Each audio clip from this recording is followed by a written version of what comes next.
We are recording.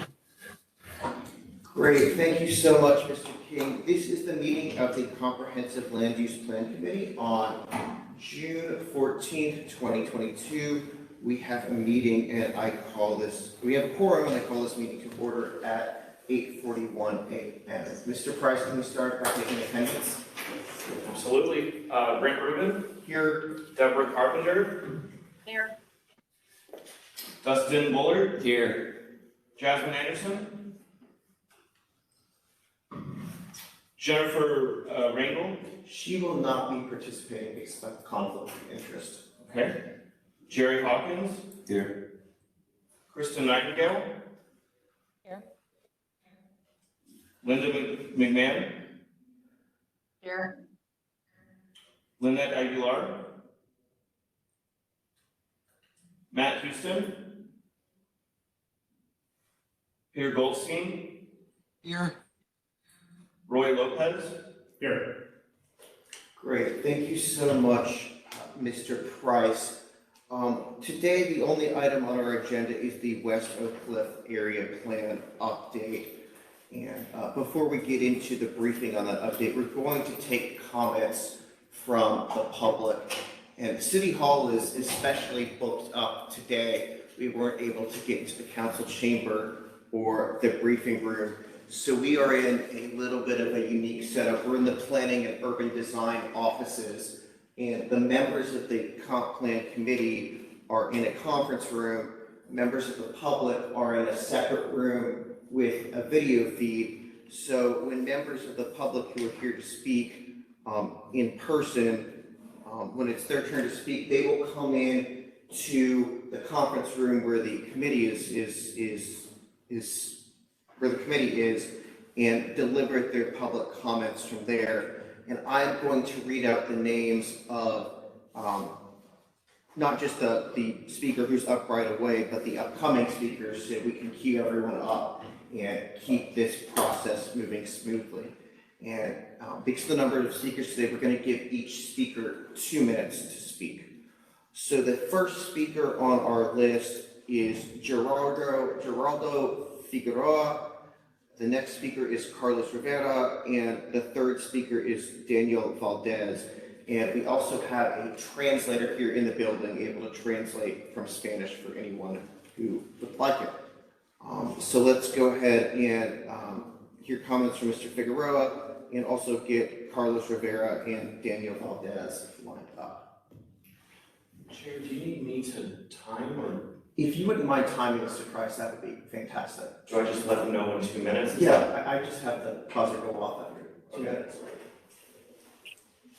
Brent, before we transition to speakers, this is Lynette Aguilar. I was mute was disabled for me, so I wanted to let you know I'm here. Okay. Great. Let the record reflect that Ms. Aguilar is at the meeting as of 8:44 a.m. Mr. Figueroa? Hey, how you guys doing? My name is Gerardo Figueroa. I'm representing my business at 2220 West Clarendon Drive, J&E Express. And I have prepared a statement. Good morning. My name is Gerardo Figueroa. For the past 11 years, I have worked in the automotive business in Oakcliff in one form or another. I have owned and operated my small business for the last 8 years. Myself and a lot of the people that came here today have worked hard to prosper and make Oakcliff more beautiful than when we found it. We started our businesses when people didn't want to be in Oakcliff. When you said you lived or worked in Oakcliff, people looked at us funny, but we still called it home. Now a new demographic is moving into Oakcliff, and the Hispanic community, along with the businesses, do not fit the new look. We are being pushed out. I have personally seen and know many people that have been affected by other projects like the Bishop Arts project. Through small changes in the city code, auto-centric businesses are made non-conforming, targeted, and eventually they disappear. The Vocab project will do the same. By targeting and singling out auto-centric businesses, it will happen as it has happened in Bishop Arts, East Dallas, and West Dallas. Though you may not see this, these small words in the Vocab plan will have a big impact on our community for years and generations to come. Not only will it affect auto-centric businesses, it will affect our families, the various businesses that depend on us, and the people that live in our community that have come to love and embrace it. I know that y'all think this plan is coming to make Oakcliff better and liberate us somehow. I'm sure that's the same thing Vladimir Putin thought when he invaded Ukraine. But the community of West Oakcliff does not want this, and we do not need this. Thanks to the help of Somos Tecas, riot planning, and community activists, we have raised our voices, be it through petitions, surveys, and help from special people within our community. A small portion of the Vocab plan was changed. It was amended in a small way, but it still leaves the door open for future discrimination against auto-centric businesses. By adding new language like curb cuts, parking location, and hazardous vehicular pedestrian conflict points, the city could potentially remove any business it does not want in our area. During the pandemic. So that's your 2 minutes, if you could just conclude. Oh, okay. Good. Can I keep going? You can wrap it up. Oh, wrap it up, I'm sorry. So that's it? Well, if you get a closing thought, go ahead. By adding new language curb cuts, potentially remove any business that does not want in our area. During the pandemic, we were considered essential, and today we still are. For the city, for years, the city has ignored the Oakcliff community, which is made of mostly Hispanic and Latino people, and we are still ignored. Let these words not fall on deaf ears today. Our community does not want this, and we do not need it. Please remove all text in regards to auto-centric businesses, curb cuts, and hazardous vehicular pedestrian conflict points in this plan. And we have been here, we've been here, and we're part of this community. Thank you, guys. Thank you. All right, our next speaker is Carlos Rivera, and then it's Daniel Valdez, and after that it's Albert Mata. Chair, do you like what I just did, or do you want me to? Can you have a sound go off after the 2 minutes? Like, I mean, you can set an alarm and timer. Oh, I was doing a stopwatch. I can do it.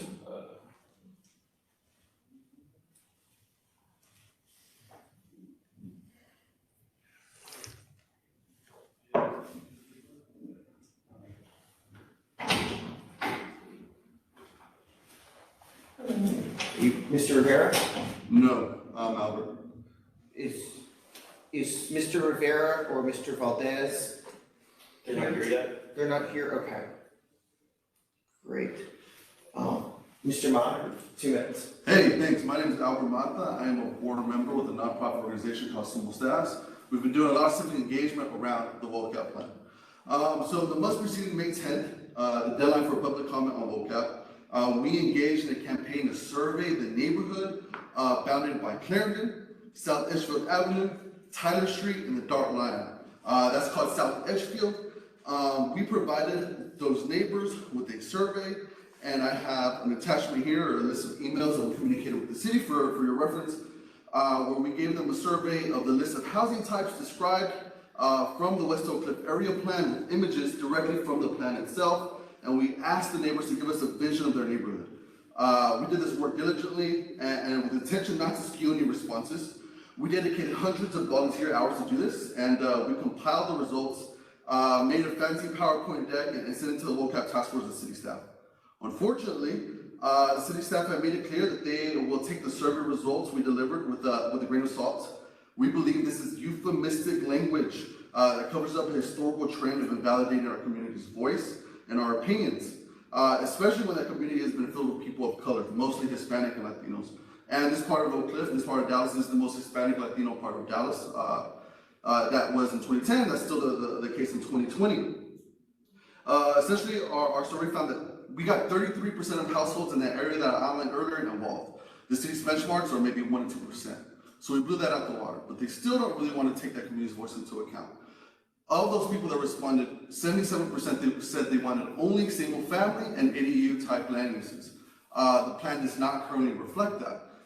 So we are asking you to essentially advise the city staff to amend the plan to reflect the voice of the community, which we have garnered through the surveys. Really 3 things. The first I've already outlined. The second is rid the plan of language that will target or impact either directly or indirectly auto shops, and also remove any recommendations in the plan that provide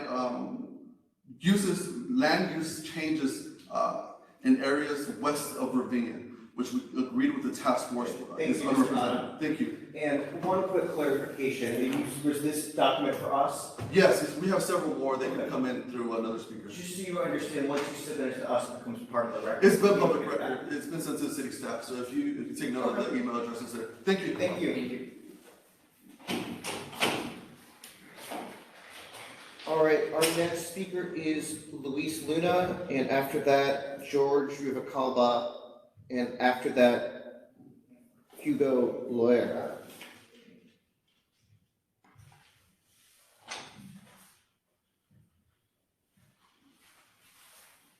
Want to use Mr. Luna? Yes, Okay, great. Mr. Luna, you have 2 minutes. awesome. First of all, I just want to thank you guys for letting us voice our concerns. My name is Luis Luna. I have lived in West Oakcliff area since 1984. Elite Body Works has been my place of employment for 9 years. Elite Body Works, along with other auto repair shops in the Vocab zoning area, provide services needed by the community. We help the community by repairing my son's first car, sending a child off to college car, and repaired cars for senior citizens who live within walking distance of the shop. Living in the West Oakcliff helps me understand the importance of having auto repair shops in the Vocab area. I know that if I need a service from any of the shops nearby, I can trust that I will receive good, reliable, quality work. I have used transmission shops, tire shops, mechanic shops in the area in the proposed zoning. I not only have provided service to the community by working at Elite Body Works, but I am also a customer and understand the value of having auto repair shops close to me. Please remove the auto repair shops from the zoning changes to the Vocab. This will target small businesses like ours and will negatively affect the sustainable neighborhood that supports minority and immigrant-owned businesses. Thank you. Thank you. And let the record show that Commissioner Anderson arrived at the hearing at 8:52 a.m.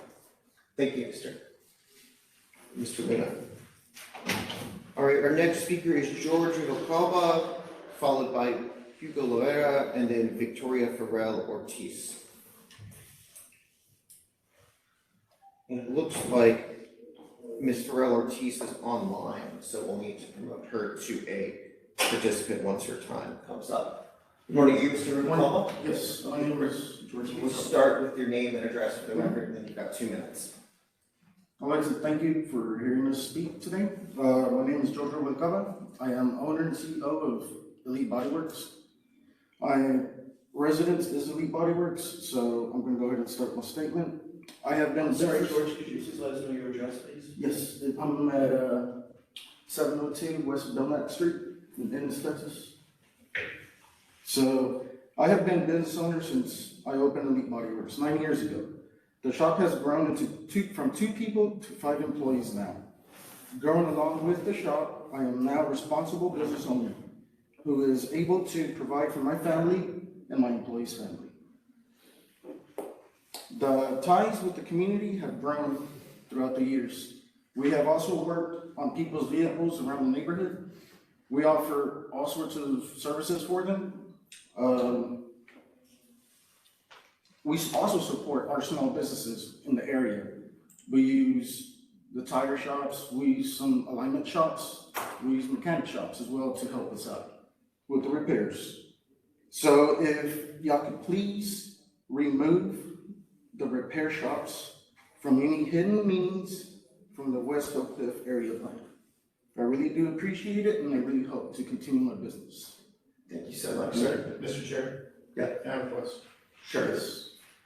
Sir, you know, the community has come out against these auto body shops. In your opinion, why do you think that is? They're probably not up to code.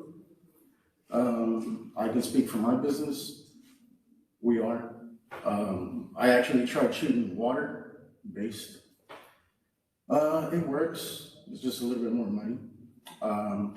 But I also come from a big dealership. Really no dealership. So I want to bring all my expertise to Oakcliff. Is there a association of auto body repair shops and Yes. within that area of Oakcliff? You seem to be a mentor to many. Your business is growing. Congratulations on that. Thank you. But do you feel that there could potentially be some type of compromise? I believe that we can speak. I would love to get other shops involved. There is something called Abbott. Abbott is known throughout the whole state of Texas. They have clinics that we can attend. I've attended some, but I've attended some because of where I come from, where my background's from. from Park Place. So I had an opportunity to take this business, and I took it. And I took it because I learned a lot, and I want to show everybody that I can do what Park Place is doing for my community. I appreciate it. Thank you. Thank you. Best of luck. Thank you. All right, our next speaker is Hugo Loera, followed by Victoria Farrell Ortiz, then after that it's Roberto Garcia Jr.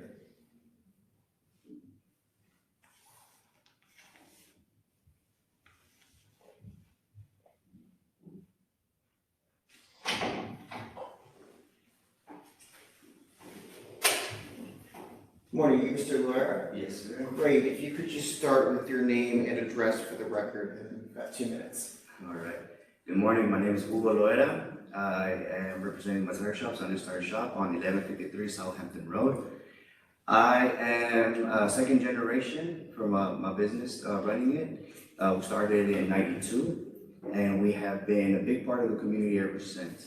I also feel that us being there has helped the community deeply, not only by just offering our services, but connecting with our customers. A lot of our customers come from people who always traveled around, and they seem to stay with us, and they refer us to their kids, to their families, and we just seem to give them the best that we can do. Now, we also feel like I'm sorry, just a little bit. But I also feel like our auto businesses also offer a different than other than services. I feel like we also connect by giving, say for example, the youth an alternative to being out in the streets. You know, we give them an opportunity to learn a trade. We also give them that and to look forward to, because that's just more of what we offer. We just don't offer auto repair services. We offer that connection to those who need the help. You know, I've managed to help a lot of people, a lot of younger kids, the youth who have lost their ways, and we've helped them.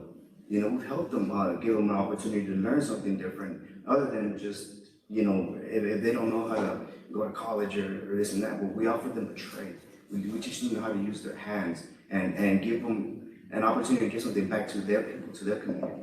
And I feel like that's what we do. So by removing auto-centered businesses from that area, I feel like we're also taking that away from people who need us, you know? So I feel that's one of the bigger reasons that why I'm still there. Just not because of our business, but what we offer. Great, thank you so much, Mr. Loera. Thank you. All right, our next speaker, who I think is online, is Victoria Farrell Ortiz, and then it'll be Roberto Garcia Jr., and then Angel Dominguez. Okay. Can you all hear me? Yes, I can. If you could start with your name and address for the record in about 2 minutes. My name is Victoria Farrell Ortiz. My address is 1215 Oakcliff Drive, Dallas, Texas, 75224. I'm speaking today as a person who grew up in Oakcliff and as a RIO planning co-founder. At RIO, we advocate for fair and affordable housing free of environmental hazards. And we also advocate for racially and ethnically equitable planning to ensure that communities impacted by historically racist and exclusionary planning processes are centered in decision-making for restorative justice. So what does Vocab actually look like? It looks like auto-centric businesses asking, is there still a place for me in West Oakcliff? Oakcliff, a historically Latinx, Hispanic neighborhood or barrio of Dallas, has much work to do when it comes to preserving the culture of those who invested in the neighborhood when white flight occurred. Our Latino, Hispanic, tight-knit culture, food, and music are now considered desirable and synonymous with what Oakcliff stands for. Part of our culture comes in the form of historical and generational wealth via cultural practice and traditions being passed down, whether that be knowledge and trades from one generation to the next. Being a legacy or growing up here and wanting to stay here, you never left because it's your roots. There's a great importance of being in a neighborhood where you are in community. You know your mechanic and they know you because you're neighbors. These mechanic shops represent the tenacity of generations of Latinx people and our cultural practice. Let's preserve Oakcliff and support auto-centric businesses by removing the language in Elmwood's description targeting auto-centric land uses. This language plan This language disproportionately impacts Hispanic or Latino small and many family-owned businesses. The plan consistently labels auto shops as hindering walkability because of curb cuts in the sidewalk, but sidewalks that the city owns. This correlation is important to point out because a handful of areas in Vocab recommend zoning changes for these areas and suggest removing uses that may impede pedestrian mobility due to multiple curb cuts. Great, thank you, Ms. All right, our next speaker is Roberto Garcia Jr., followed by Angel Dominguez, followed by Mario Alamanza.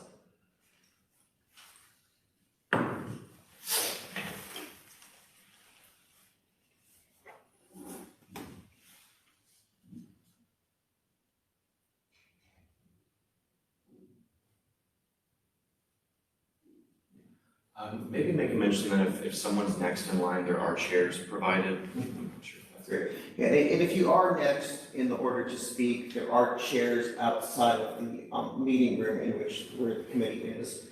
So feel free to sit outside the meeting room if you're next up or second next up, if you'd like. Looks like we need to keep going on the list.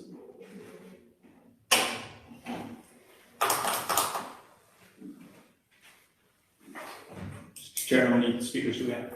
You have 25 signed up. No one's walking this way, so we might keep going down the list. Okay. Next up, Roberto Gomez, Daniel Brown, Pat Ford.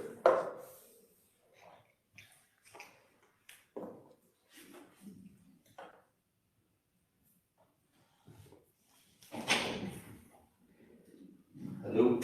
Right. I'm nervous, man. Nice. I promise. Are you Mr. Gomez? My name is Roberto Gomez. I work at 2800 West Clarendon, Oakcliff Car Wash, and I live at 1637 Ash Street, Grand Prairie. I've been there since 2010. Ooh, I'm really nervous. Since 2010, that's 12 years. There's 4 employees, so that means that's 4 families. 2010, my son was 5 years old. I would take him, to be around me. It's the place he grew up with me. It's the place I love, that he loves. So much that he's 17 now, he wants to be a mechanic, It's something that he's seen how I related to the customers, how I help out the customers. Even my customers' kids, they used to come on bikes, put air on their tires. Now they come on cars, and it's a relationship I built with them. I'm really nervous. You're doing great. It's an area that, I grew up in Grand Prairie, which is right beside it, and I would come and see them over here because I have people living over here, and I just see how the community, is together right there. So I don't think it's right that, why would you take that away? That being said, I love the area.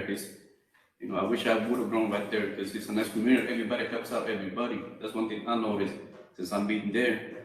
And that's pretty much what I got, man. Great. Thank you so much. Thank you. Good job. Good job. Can you address one more time, a little slow? 1637 Ash Street, Grand Prairie, 75050. 751. 5050. 750. Thank you so much. Thank you. Have a good day. Thank you. Hope you have. All right, next up, Daniel Brown, then Pat Ford, then Christine Hopkins.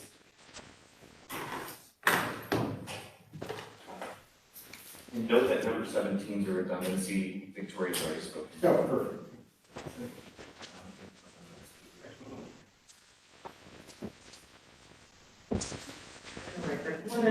Oh, Mr. Brown is online, so Mr. Brown, if you could start with your name and address for the record, then you have 2 minutes. Thank you. Daniel Brown, 2313 Elmwood Boulevard, Dallas 75324. I'd like to address my comments today specifically to the sections that concern development around Hampton Station. I'd love to start by quoting from some of this document that particularly with regard to land use objectives, and the first one that's listed talks about preserve and protect existing single-family neighborhoods. There is also a section there that says preserve historic buildings and character, neighborhood-sensitive design. And it further says that ensuring new development is designed to be compatible in scale and character with surrounding single-family neighborhoods. And I'd just like to say that that sounds great. That's a really sound approach. But then I would, where they talk about specific recommendations for land use and development, there is, well, I think that those previous statements should be amended because to add, so say that, put the comma in, and then say, unless the neighborhood is located within half a mile of the Hampton or Tyler Vernon Station. Because clearly what's in the plan is an attempt to, well, an effort that will result in a dramatic change to those neighborhoods. And I'm speaking specifically about the height allowance for the multi-family housing that's proposed for the Hampton Station parking lot, but also the placement of multi-family residences or the zoning change for multi-family residences within Elmwood. Mr. Brown, that's your time. Thank you. All right, our next speaker is Pat Ford, followed by Christine Hopkins, followed by Evelyn Alameda. Good morning. My name is Pat Ford, and I live at 633 North Manus. I am adjacent to the Tyler Vernon Station. I have lived in the Cliff since '88, and there's a couple of things that I really want to point out that I think are problems with this plan and that we've talked about with staff over and over again, but seem to have come back. My father used to say, if it works, don't fix it. Around the Tyler Vernon Station and other areas we're talking about, it's single family owned by families, neighborhoods. It's stable neighborhoods. It's not the prettiest, not the trendiest, but we think it works and we kind of like to leave it like that. If you look on page 50, it talks about around the Tyler Vernon Station and a number of other areas where there weren't representation at these meetings, that there be townhomes and multifamily. In this document, at some points it says 3-story, some points it says 4-story. The Tyler Vernon area is right behind my house, and I'd rather not have a 4-story apartment building like it's all in Oakcliff right behind my house. If you look at page 68, it talks about around Tyler Vernon and other places. Now, I don't know about other places, but I know Tyler Vernon says ongoing rezoning. I'm paraphrasing. There isn't any ongoing rezoning. I'd rather that not be in a document that becomes essentially a guidepost for planning process, because it's not happening and it's not true. There was an attempt to do an authorized hearing around Tyler Vernon, and the neighborhoods kind of pushed back on that because it was the nose under the tent to try to upzone those areas. If you look on page 123, there's a map with a half-mile circle around the Tyler Vernon Station. This happens at the other stations too. It's the same thing what the man previously was talking about potential increasing density, the missing middle, and all that kind of stuff. The things in orange are area lots that they have thought should be replatted or could be replatted to increase density. We are against increased density. We already have too much traffic. We don't have enough police protection. We don't have enough basic city services to increase the density. Thank you. Mr. Chair. Yes. Mr. Ford, thank you so much for being here. Sure. So one of the things we've heard today is the auto repair businesses within Oakcliff. What's your opinion on that? I kind of like it. I moved to Oakcliff a long time ago because I was really in hard times, and that's when it was cheap. Now it's trendy. Now you can get anything you need in Oakcliff. My favorite tire shop's Bronco and K-Town. So I don't have a problem with it. I wish they would kind of clean it up a little bit, but I mean, it is an essential service. We all still drive cars. We don't live in Amsterdam and ride bicycles. So it's essential service that everybody needs, employs a lot of people. I'm not against it. Is there any elements of crime within these auto repair businesses that? Not that I know of. I mean, every night it sounds like the Tet Offensive outside with the gunfire, but I don't think we can blame that on mechanic shops. Thank you, sir. Appreciate it. Thanks. Thank you. All right, Christine Hopkins, Evelyn Mayo, and then David Dockery. Morning. Good morning. I have 3 more copies of the same packet Mr. Mata handed out, just so there's one for everyone here. Thank you. Thank you. And Okay. start with your name and address, and you've got 2 minutes. Yes. Good morning, everyone. My name is Christine Hopkins. I live at 1118 Elmwood Boulevard, and I'm in walking distance to the Tyler Vernon DART station. And I'm here to follow up on the statements of Albert Mata and Pat Ford. I've been block walking with Somos Tejas to gather some of the survey results that are in the packet before you of the neighbors that live north of the DART tracks between Tyler, Edgefield, and Clarendon. There's 135 households there, and I've spoken to a lot of the neighbors there, and I just want to give you a flavor of the people that live there and the type of houses they live in. So one of the gentlemen I spoke to was Gary Gaston. He lives at 1143 Nolte. When I met him, he was outside on his front porch with an oxygen tank. I told him about the Vocab plan, and he said, look, I want my single-family neighborhood maintained. He's lived there for 18 years. His house, if you look it up in DCAT, is valued at $199,000. It's a really affordable housing option, and all of those homes are very affordable. Another family I talked to are Rose and Ricardo Herrera, who live at 12225 Nolte. They're Spanish speakers. They sat down with me. My Spanish isn't perfect, but I was able to communicate. They told me they've lived in their house for 38 years. They love their house. They take a lot of pride in it. They want to maintain a single-family neighborhood as well. And they, if you look their house up in DCAT, it's similarly valued at like $199,000. So what we take issue with in the Vocab plan is on page 122. There are discussions that the area bounded by Edgefield, Clarendon, Tyler, and the DART line are continuing to have discussions to explore additional densities such as townhomes and multifamily up to 3 stories.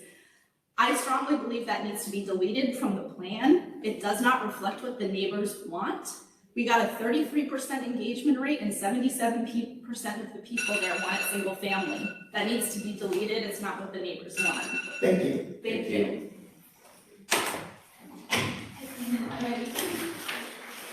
All right, Evelyn Mayo, followed by David Dockery, followed by Yolanda Alameda.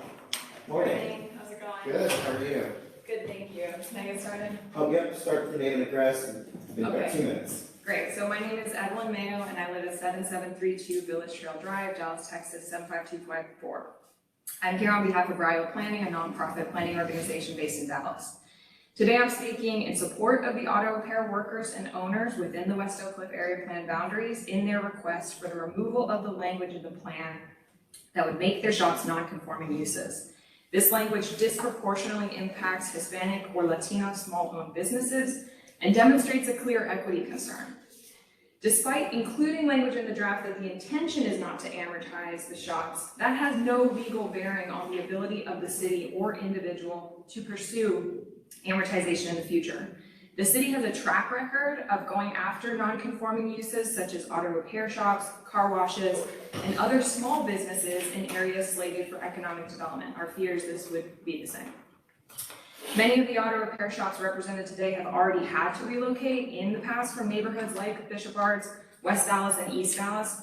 History is repeating itself, and in the context of planning in this city, that is a very bad thing. The Vocab claims to be interested in supporting Latino-owned small businesses, but this recommendation goes in direct contrast to that supposed goal. We are asking you today to just remove this language, to not target these uses, and demonstrate what planning equitably could actually look like. And so my final point is on the process of registering to speak. It was very challenging. The voicemail was never responded to. You left it and it was only in English. And so we asked that some kind of better process be established for registering to speak for this committee in particular. So thank you very much for your time, and that's all my comments. Thank you. One quick question for you, Ms. Day. If there was an email option to register to speak or an online form, do you think that would be helpful? Yeah, I think just some kind of confirmation, because none of us knew whether we were actually good to go, and also it was only in English. And so we were basically doing three-way phone calls, CCing all over the place, that kind of thing. Well, thank you so much for that feedback. It's very valuable. Of course, thank you all. Thank you. All right, we have David Dockery, followed by Yolanda Alameda, followed by Rebecca Brown. And Yolanda's going to be virtual. Virtual, thank you. You, Mr. Dockery? Yes, sir. Great. If you could start with your name and address for the record, and then you'll have 2 minutes. My name is David Dockery. I live at 1110 South Polk Street, Dallas, Texas 75208. And I want to speak today on behalf of the South Edgeville neighborhood. I've lived in the South Edgeville neighborhood since 2001, 21 years. I grew up 5 blocks away in Elmwood. My grandparents lived in South Edgeville since the 1920s. Through the community engagement that I was heavily involved in, with over 30% of the community reporting, the community living in and around South Edgeville said that it did not want multifamily dwellings. It appears that the Vocab task force has not taken our feedback into consideration, and the language is still in the Vocab plan. The only person that I engaged that is in favor of the multifamily dwellings is a task force representative for this area, who's a real estate attorney and owns a large property and stands to gain financially, despite the residents overwhelmingly sharing that they are not interested in this land use.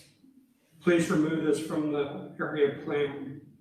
The South Edgeville Neighborhood Association is not active, and I did not feel that this area was adequately or properly represented in this process. Thank you for your consideration. Thank you. Thank you. All right, our next speaker is Yolanda Alameda, followed by Rebecca Brown, followed by Whitney Marsh. And I believe Yolanda Alameda is online. Looks like she is. Hey You there, can start with your name and address, and then you got 2 minutes.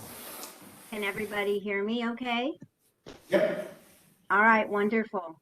I'll begin. Thank you, Chair and members of CLUP. Thanks for your volunteer service on behalf of the citizens of the city. My name's Yolanda Alameda. I reside at 1607 South Tyler Street, 75224 in West Oakcliff. And I served as a member of the Vocab Task Force representing my neighborhood of Pope Vernon. I want to acknowledge the work of the task force. We worked diligently on the recommendation.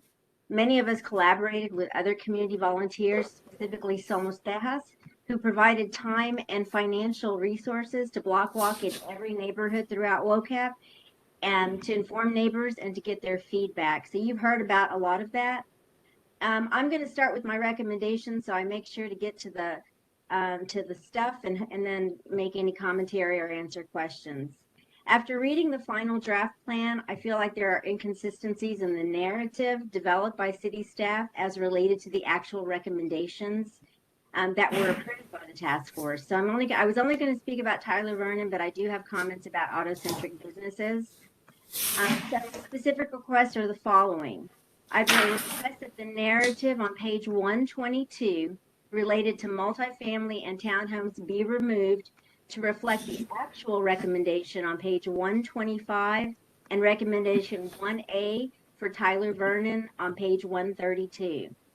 I'd also recommend that the map definition of neighborhood mixed use be amended to remove the inclusion of multifamily and townhomes, since that is not an accurate statement based on the actual recommendations of the task force. The content of the draft says that both options were moved forward in the recommendations, but when you read the recommendations, there's only one. I also want to follow up on the statement by a CLUP chair, I believe, that neighbors are not in favor of auto-centric businesses. I want to let you know that the task force, with full approval of the surrounding neighborhoods, including Hampton Hills, Sunset Hills, Jimtown, and East Hampton Hills, moved forward a recommendation 1C on page 130 for Hampton Clarendon. I'm almost finished. That removed all languages targeting small auto-centric businesses. The only area in the plan that still has the verbiage about auto-centric businesses is Elmwood. And I know I've talked with the merchants in those areas. They want to form a merchants association because they've historically been ignored by local chambers of commerce, and they want to collaborate with the community to correct any issues that detract from the neighborhood. I'm happy to answer any questions. Thank you, Ms. Alameda. All right, our next speaker is Rebecca Brown, followed by Whitney Marsh, followed by Paul Carter.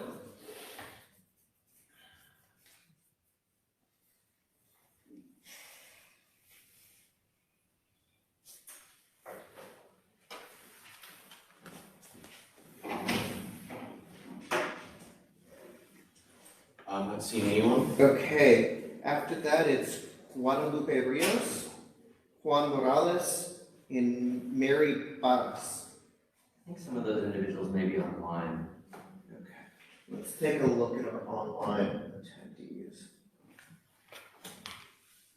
I think Rebecca Brown is online, so if we could get her promoted to a participant. And Mary Barras. Let's promote Mary Barras as well.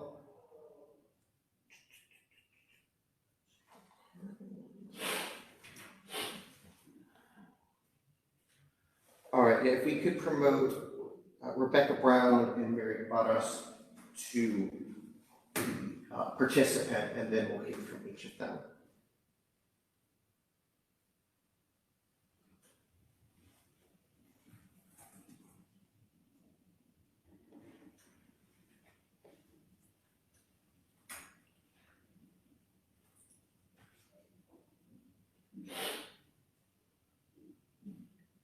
And feel free to speak as soon as you can if we've listed your name.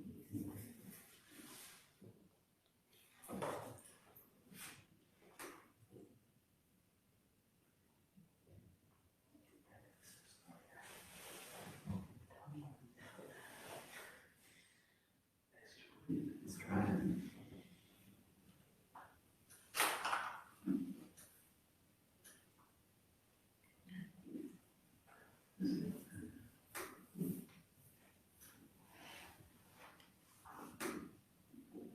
Mr. King, are we able to get Mary Barras and Rebecca Brown promoted to participants so they can speak?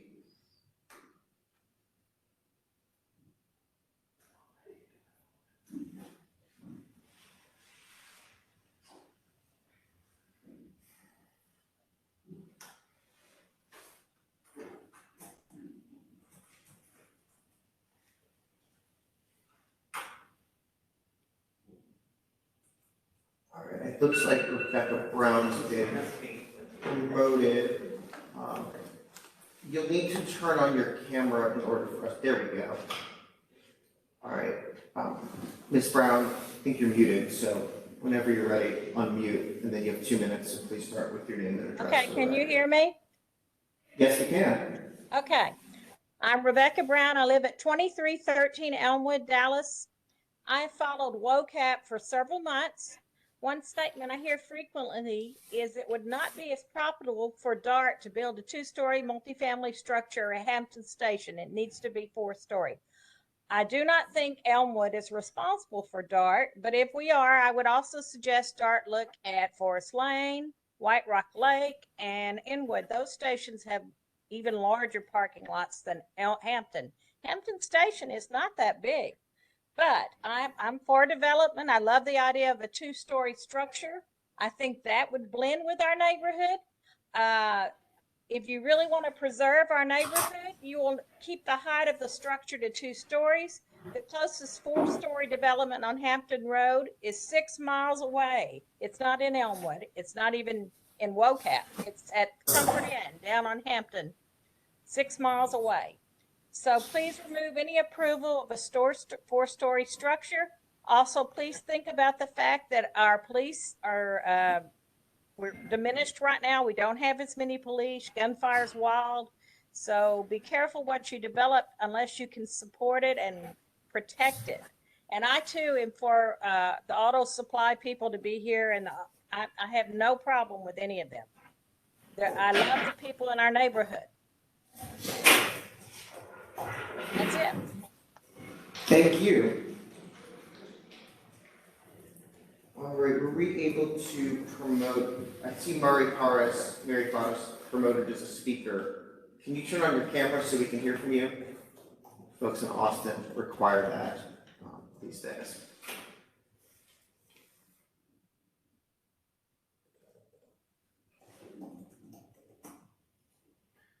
Great, I can see you now. So if you'd like to begin your name and address for the record, and then you'll have 2 minutes. Okay. Okay. Excuse me. My name is Mary Paris, and I live at 2703 Kingston Street, Dallas 75211. And I served on the task force member for the area of Jimtown neighborhood. First of all, don't forget, I want to say that I too support the auto-centric business. Just as an example, I had a flat, and it's nice to be able to go to a tire shop we have one here on Emmett and Hampton, and that I was able to use their services. Also, you know, just to get air, they're right there. It's just such a convenient, and there's got to be ways for them to continue their services here in Oakcliff, because we are people. Let me just tell you this: my neighbors. I love our community. Jimtown focus areas. The positive thing on this area plan, which is planning, is there's positives in this area plan, and it's Jimtown focus areas. We have 50 homes that were multifamily units. Now they were down to residential, and it's going to happen. We're on the pipeline, authorized hearing, and that was the number one fear. And so I think with this plan, it's come to light, and we have it's going to be hopefully expedite the process. Also, there's a lot of good things, but then there's a lot of things that it's a huge area. So the other side of Westmoreland, there was really representation, but we did our best to try to get things on the list. We live in the street on Red. We have Ravinia, it's a corridor of elementary schools, middle school, and traffic issues got addressed, and we hope to see lighting, street signage, Martin Weiss Park crossing. We have a hawk signal that got placed on there. So just. Can you hear me?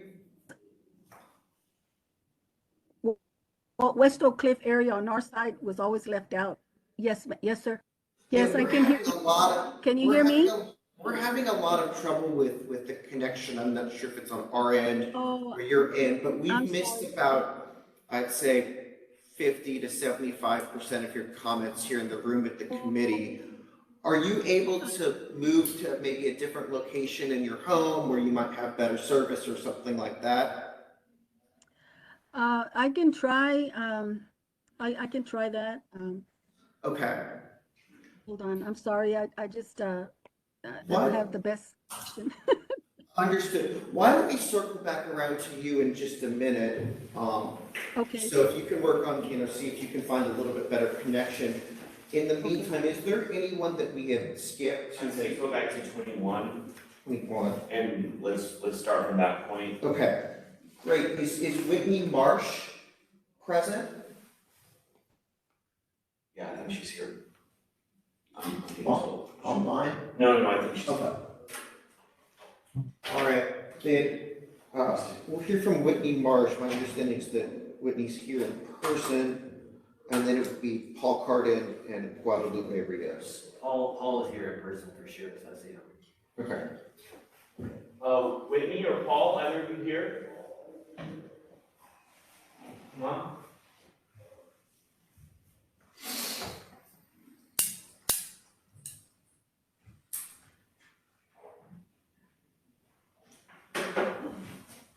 Morning. Morning. Okay, if you can start with your name and address, then you'll have 2 minutes. Sure. My name is Paul Carton. I reside at 2007 Harlandale Avenue, Dallas, Texas, 75216. I'm here on behalf of Heritage Oakcliff, who recently had their monthly board meeting last night and has approved the following statement. So, to whom it may concern, I'm writing on behalf of Heritage Oakcliff in support of the West Oakcliff area plan. Heritage Oakcliff is comprised of over a dozen neighborhoods and is the largest organization of its kind in Oak Cliff. Our goal as an organization is to empower Oak Cliff communities through a variety of methods, including neighborhood support and grants.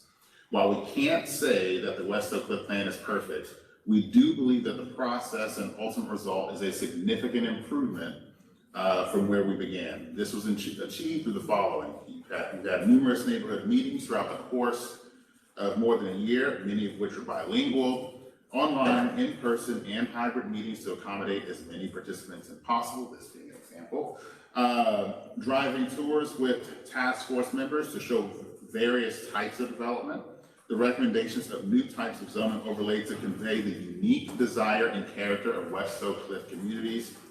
Nearly 295 completed surveys regarding feedback on the plan and working with numerous nonprofit organizations in the area, including Heritage Oak Cliff.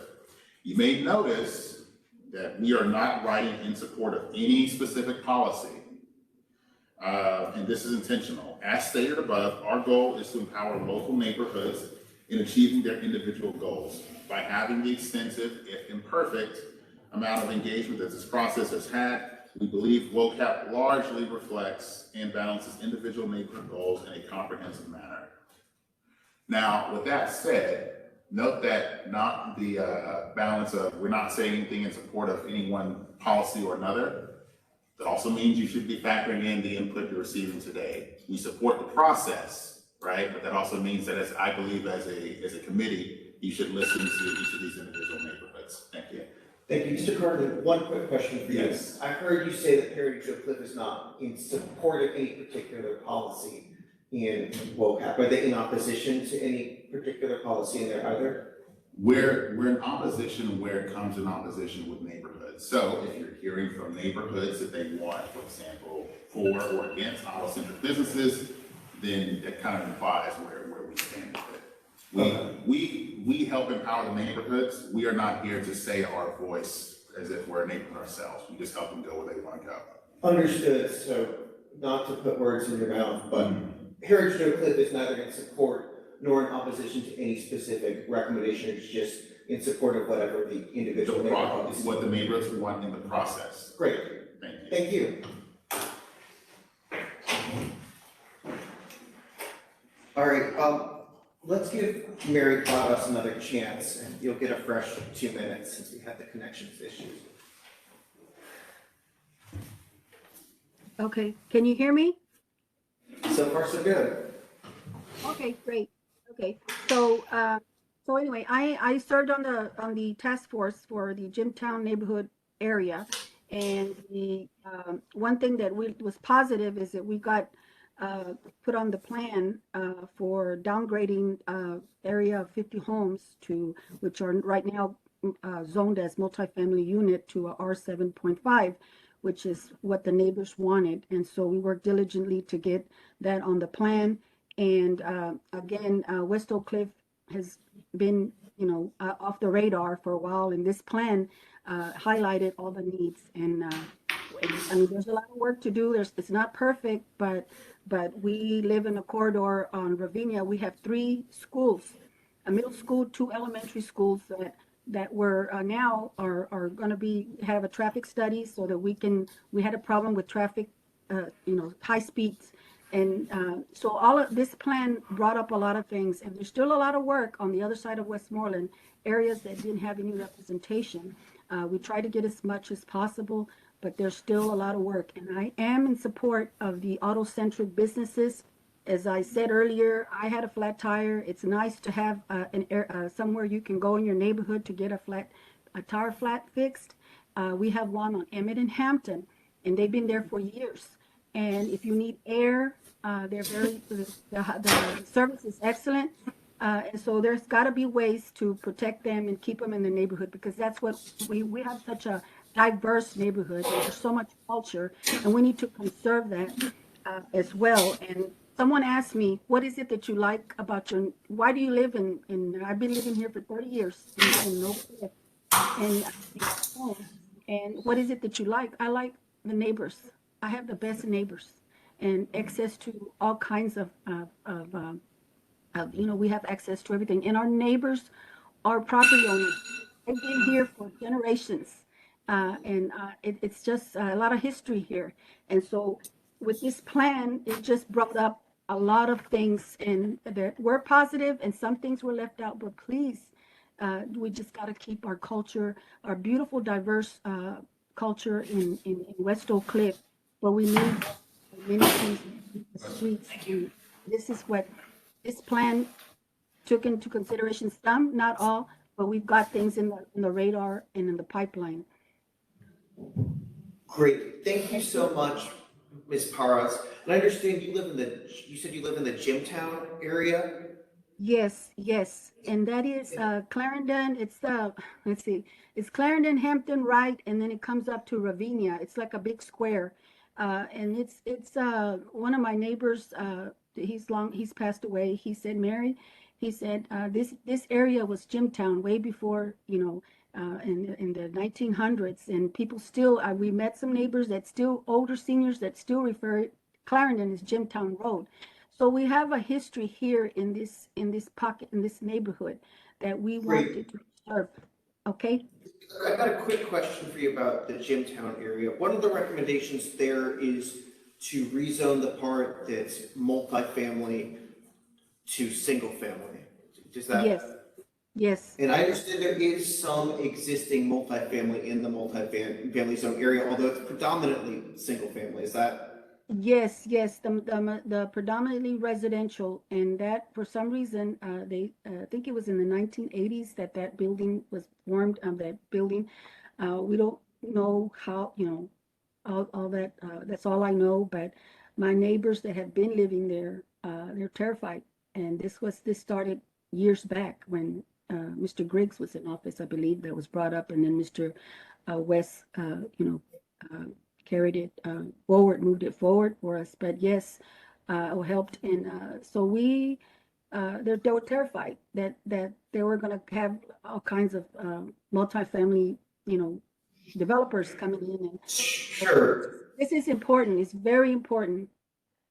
And let me just ask you, I understand there are a couple of multifamily complexes on the ground right now. Are those of concern to you as a Jimtown resident? In the existing multifamily as opposed to potential future multifamily?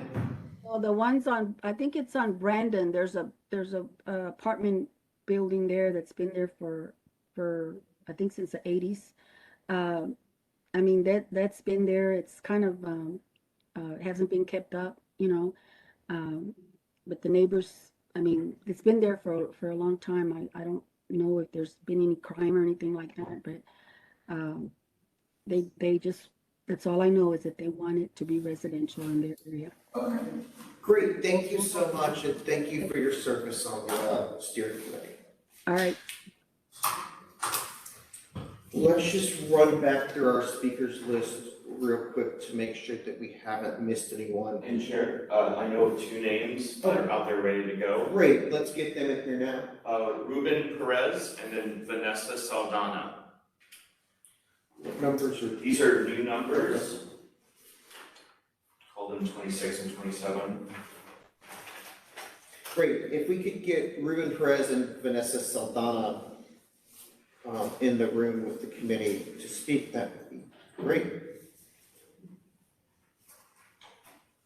And if there's anyone else here in person who would like to speak who hasn't signed up here, I'm allowed to speak as well. So you can go ahead and line up outside of them, and we'd be happy to hear from you. Morning. You've got 2 minutes. If you can start with your name and address for the record. Ruben Perez. I work on 2220 West Clarendon Drive, 75208. I am a father of three that I actually work with Gerardo Figueroa, the first speaker, and it will be really bad if we took like auto-centric businesses out of the area because we actually do need them. I'm guessing I've been living in Oakcliff for over 28 years. And I have, over the past decade of Oakcliff has changed so much.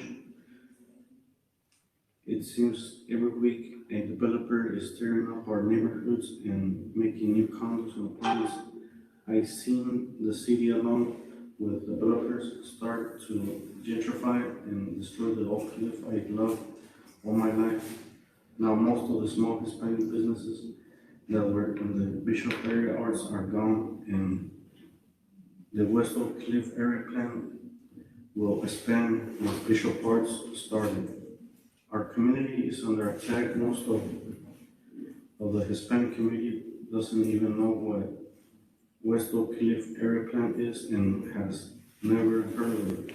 Only through the help of Somos Texas and the community activists have I and neighbors gotten involved. I do not want to see what happened to the shops in Bishop Arts happen to the rest of Oakcliff. Many of us depend on the economy that these small businesses provide to feed our families during the COVID pandemic. These automotive businesses were considered essential for a reason. They are in our community for a reason. We need and want to keep them here. Please remove the language for all auto-centric businesses from the West Oakcliff plan.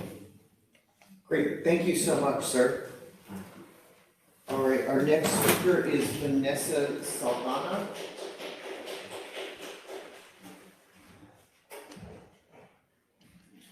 And then do we have other folks lined up outside? I can't. We have one more speaker here, Enrique Sabias, after Vanessa. Okay, great. All right, good morning. If you can start with your name and address for the record, and then you have 2 minutes. My name is Vanessa Saldana. I am business owner of Agency Inspection Number 4, located on 1153 Southampton Road, Dallas, Texas 75208. Sorry, I'm a little bit nervous. I'm here because not only do I want to hear, I wanted to tell y'all, what this means to me, but I'm also curious as to why, I mean, I know that, people want to change it so that it'll be better, but do you have to destroy it so that it'll be better? Can we fix things to make it better? Can we,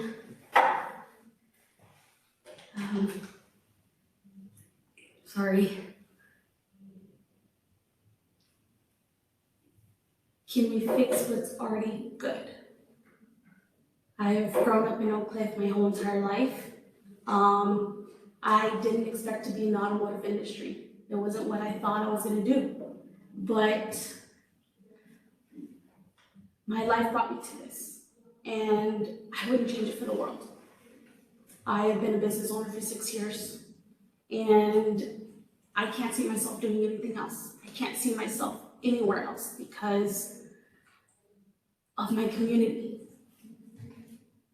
The neighborhood has been so good to me and has been so welcoming, and especially for women in this industry. People tell you I'm not supposed to be here because I'm not good enough, because I'm a female.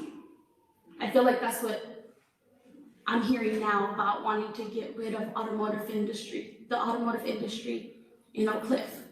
That we are not good enough, we don't fit your plan. That it's the desire of the community to eventually get rid of it because it's what the community wants, but I am part of the community and I've never heard that. I've never heard anybody say that they want to get rid of it because it's their desire. all I've heard is everybody here saying that their desire is for us to stay. Their desire is for us to continue flourishing, continuing to change. Thank you so much, Ms. Yolanda. Chair, Yes. thank you for being here with us. To your knowledge, are there any other women-owned automotive businesses in Oakcliff? There are one or two that I know of. This industry has, I have met a lot of women in this industry that do work in Oakcliff. But I am one of the few. I choose to stay here because I want to be an inspiration for other women, for other young adults, for anybody that has a dream or a goal, that it's not impossible because I'm here. I'm an example of anything's possible. Just have to fight for it. That's why I'm here today, to fight for everything. Fight for my community, fight for my business, fight for my life, and for every voice that's too scared to say something or doesn't know what to say, like me. I don't know what to say, but I'm trying, and I'm here. Sure. Yep, by all means. Sylvania, first of all, thank you for your incredible story and sharing that with us. My question has to do with what do you think is driving the opposition within the plan, within the neighborhood of the automotive industry in West Oakcliff? And what are some of the things that you can acknowledge where things can be improved?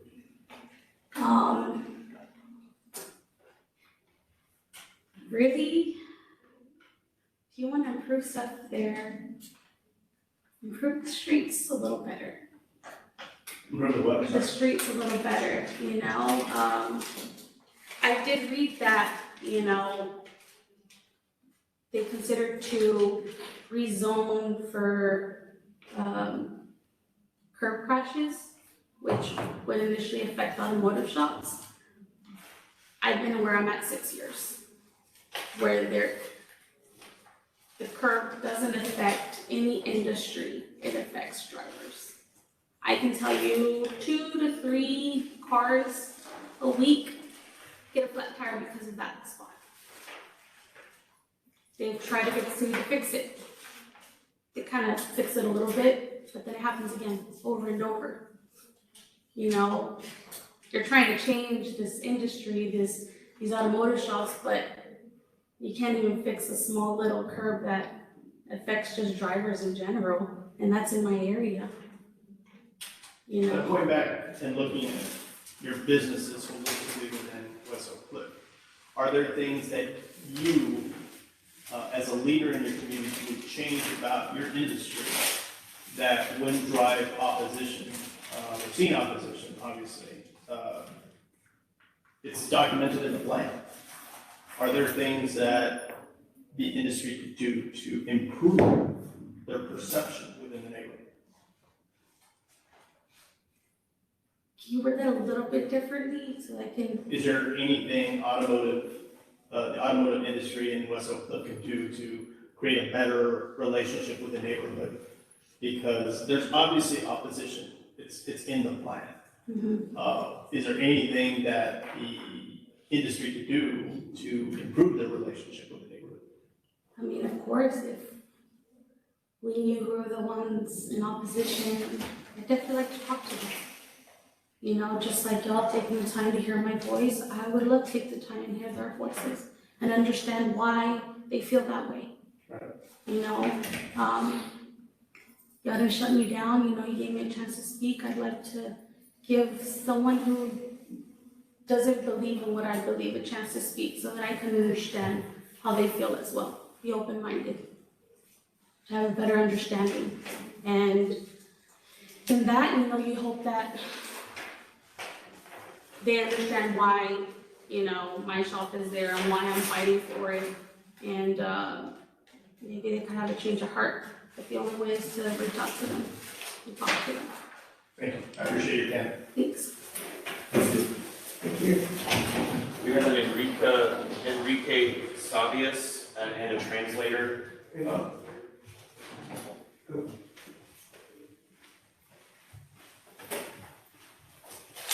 Great. And my understanding is that at least at the city council level, it's their practice because of the translation to give 4 minutes as opposed to, or double the time to allow for the translation. So let's give Mr. Sabias 4 minutes. Hi, good morning. Well, I'll try to speak even this morning. Whatever you feel most comfortable doing. Yeah, because I'm here because I'm come from to 2820 West Clarendon. I live in on 3414 Texas Drive. My name is Enrique Subias. On my shop, I have 17 years. I got like my family over there with my customers. I try to help everybody, you know, but also my big preoccupation is to stay here for my family, my personal family, because in case this plan, do you have it? Do you think on my plans for the old people over there? Maybe not, maybe yes. My daughter's home with me, and she showed me maybe 5 days ago that I received this letter from some honor performance series. The invitation is for on the Sydney Opera House on Sydney, Australia. How to do on the future, how to make it to pay in case the new plan pass. Maybe on the year, maybe in the 2 years, I don't know. I have another plan. I try to buy a house in the same area because I have a 17 years over there. I pretended living and found some house close to my house, close to my job. Not driving a lot. See, but this is my plan for the future, for my family. How to pay on the future. Maybe I can, but maybe not, or maybe more difficult. It's mi plan. Sí, para mi familia. ¿Qué voy a hacer? Si llega a pasar el plan, ojalá no, pero estamos aquí para luchar. So what am I going to do if this plan is going to affect me? I'm here to fight on the day. ¿Qué en español si quieres? Sí, porque creo que todos estamos pagando impuestos, quieren poner nuevos negocios que tal vez van a seguir pagando impuestos. Quizás tenga que no mencionar lo que pasó con Bishop Arts. Muchos otros negocios en Bishop Arts han cerrado porque no han tenido el éxito que esperaban. Sin embargo, so many of the development that we will have invite other businesses. And if my neighborhood becomes like Bishop Arts, it will be inaccessible. And some of those businesses that will open will fail. We've seen it in Bishop. Y dicen que van a traer más seguridad al área. Donde estamos nosotros, quizás no necesitemos mucha seguridad, tanto como de policía. ¿Qué va a pasar con los negocios en un futuro? ¿Quieren poner restaurantes? So the one item is security, but we feel pretty safe in our own area. So it's not a matter of bringing police. We're more concerned about when you bring new businesses. Y esos nuevos negocios que van a poner son restaurantes que les van a hacer bars, que es lo que van a traer más gente embriagada, más peligro, más drogas a futuro, quizás como lo que está pasando hoy en día en Deep. So the idea of bringing new businesses, especially with a restaurant with a liquor license, it will imply new visitors, and those visitors may get imbibed, but you get drugs, very similar to what you have seen in Deep.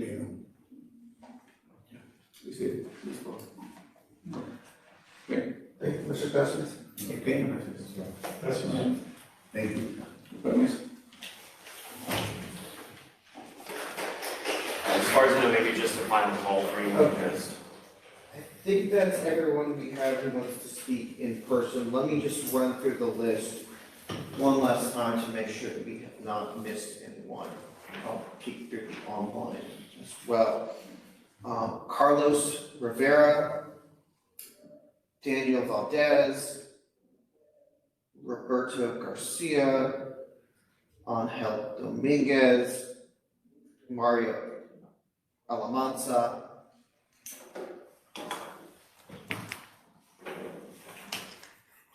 Whitney Marsh, Paul Cardin, we heard from Paul Cardin, Guadalupe Rios, 24. And then Juan Morales. I don't see any of them online, so if you are here in person, please come to the conference room. Give them a couple minutes.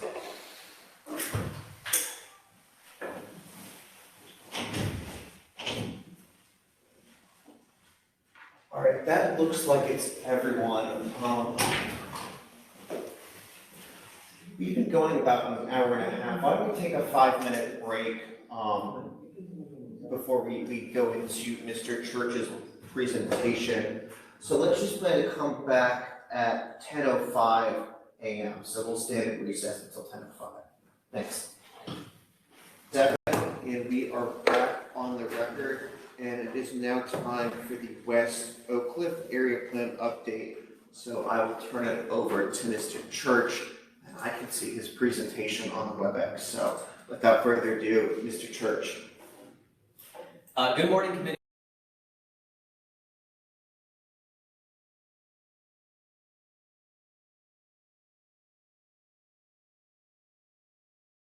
Excuse me, I don't know if anyone can hear, but the volume is gone off. All right, so why don't you start over? Okay, testing. Can everybody hear my audio? Okay, see a head nod. Let's go. Good morning, committee members. Once again, my name is Daniel Church. I'm a service area planning supervisor here in the city's Planning and Urban Design Department. I've been project manager for the West Oakcliff area plan since the project began back in early 2020.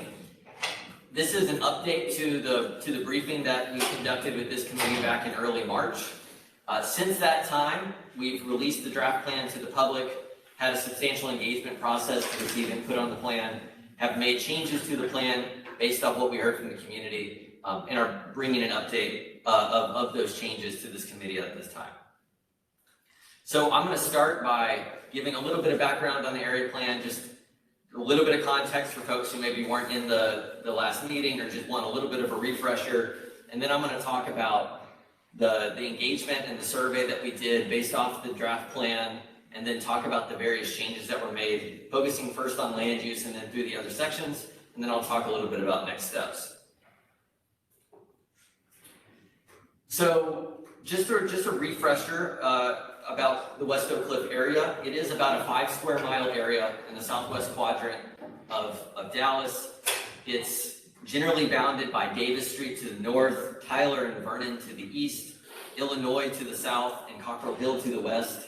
It's an area that's heavily single family and land use. It's about 80% single family. It's heavily Hispanic. 86% of the population identifies as Hispanic or Latinx. So this is the area. It's got 3 DART stations in it. It's the end of that DART line. So in terms of why this plan was initiated, well, first and foremost, there are 5 authorized hearings that have previously been filed before this area plan ever started. Those are the areas that you see on the map in purple. As due to a change in processes here at City Hall, having an area plan will allow those authorized hearings to move forward. So the purpose of the area plan is to outline the vision for each of those areas.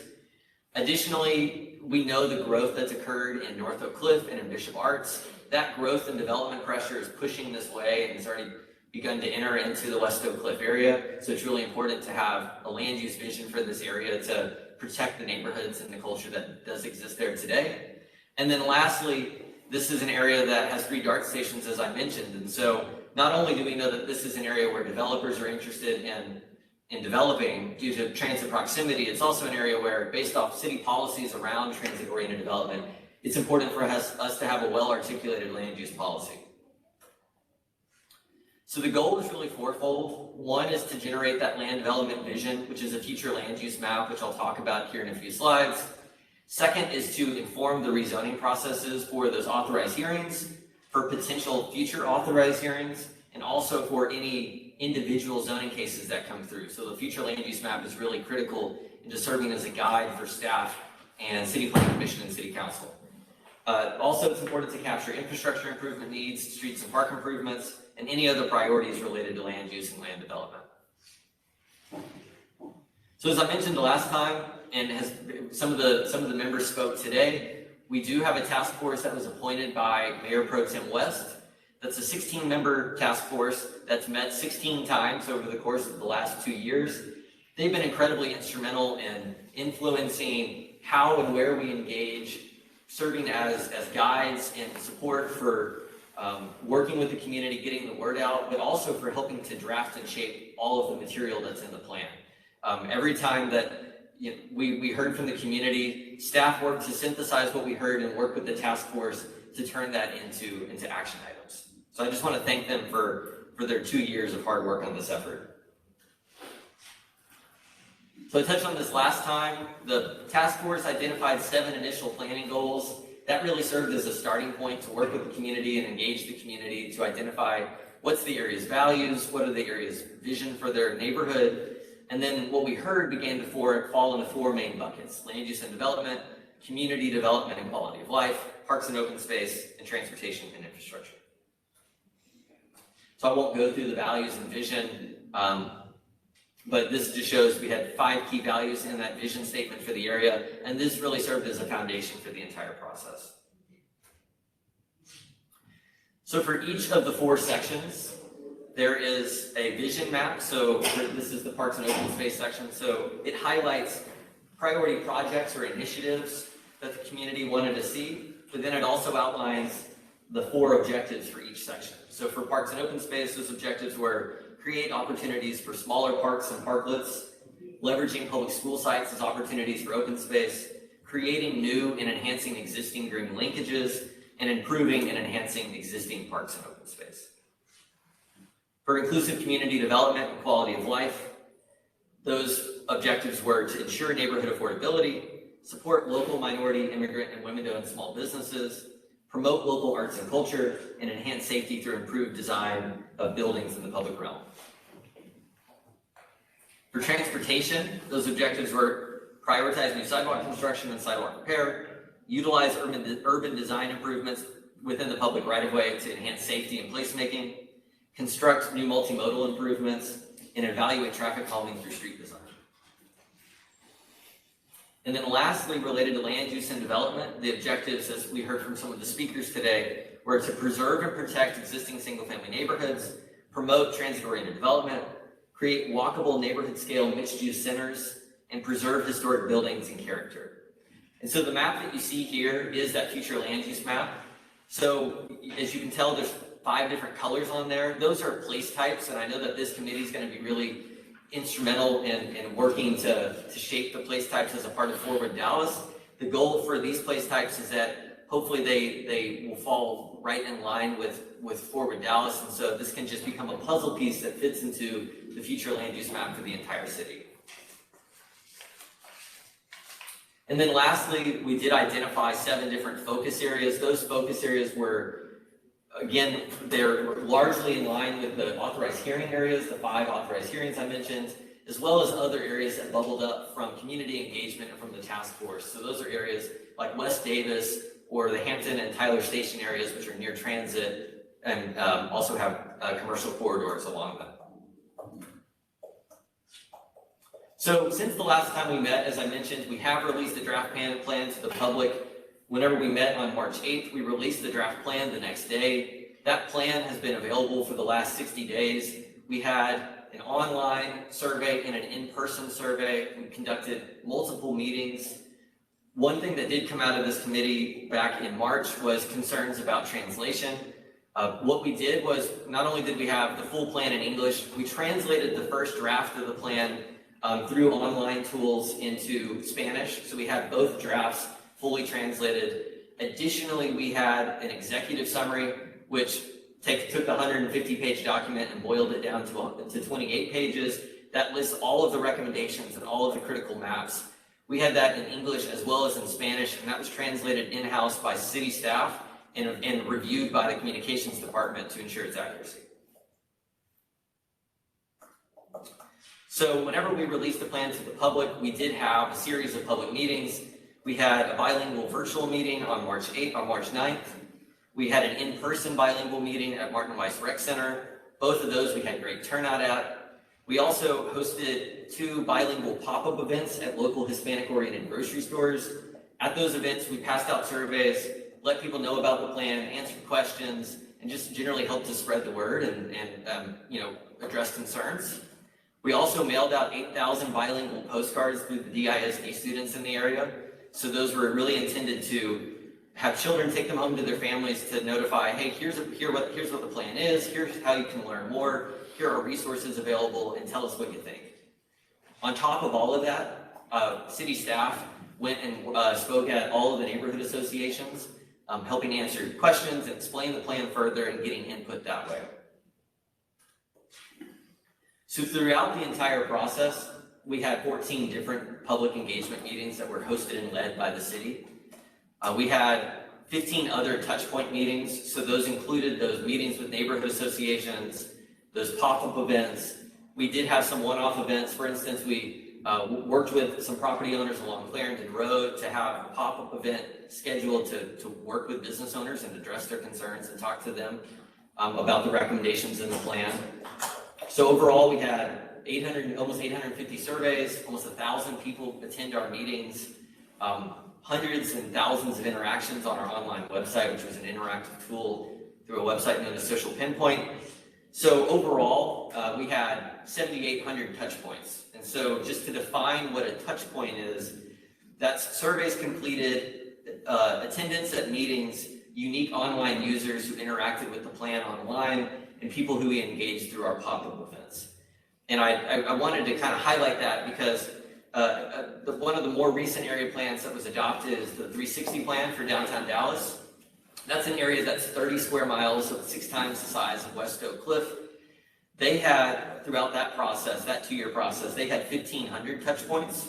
And so I only say that to highlight that this process had very comprehensive and substantial engagement, even compared to other very successful area planning efforts in Dallas.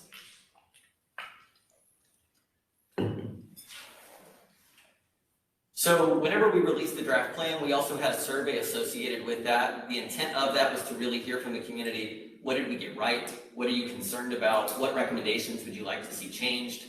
So we had almost 300 people complete that survey. Over 80% live in West Oakcliff. 40% work in West Oakcliff, which makes sense because this isn't a large employment center. Pretty comprehensive engagement across all of the zip codes in West Oakcliff. Also, we had 62% of the respondents identified as Hispanic or Latinx. Pretty substantial engagement across the age spectrum. It does skew younger, but this is also an area of Dallas that skews substantially younger than the rest of the city. So this age breakdown is in line with the population of West Oakcliff. It was also interesting that almost half the people had not engaged with the West Oakcliff process previously to conducting the survey. And what we found also that how people found out about it is word of mouth was the most critical. Neighbors talking to neighbors. So next I'm going to go through the draft plan recommendation changes that we've made based on what we heard. Through that draft plan where we had almost 300 respondents, we had nearly 3,000 comments.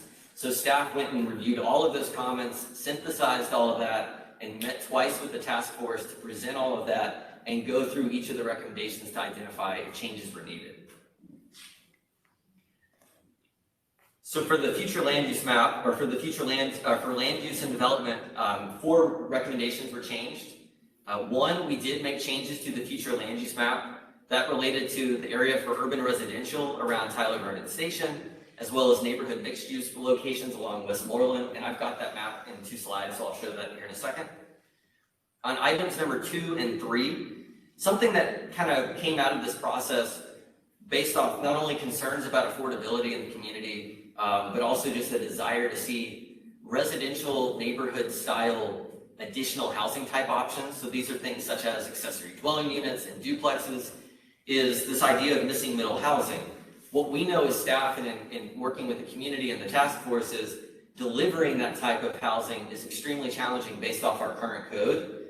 Right now, it's either, it can either really be zoned single family, duplex, or multifamily with nothing in between. And so it's very prohibitive to delivering something like a quadplex, especially with the kinds of design standards and designing it to feel like a residential neighborhood. So with that, we're recommending that a new infill residential zoning category be considered for this area, but also for potentially citywide. And so 2 and 3 reflect that. And then lastly, as we heard through some of the speakers, we did amend a recommendation around Jimtown. Initially, we had recommended single family and duplexes by right. We've changed that to just be single family and accessory dwelling units by right. So with the future land use map, this is the previous map that was shown back in March.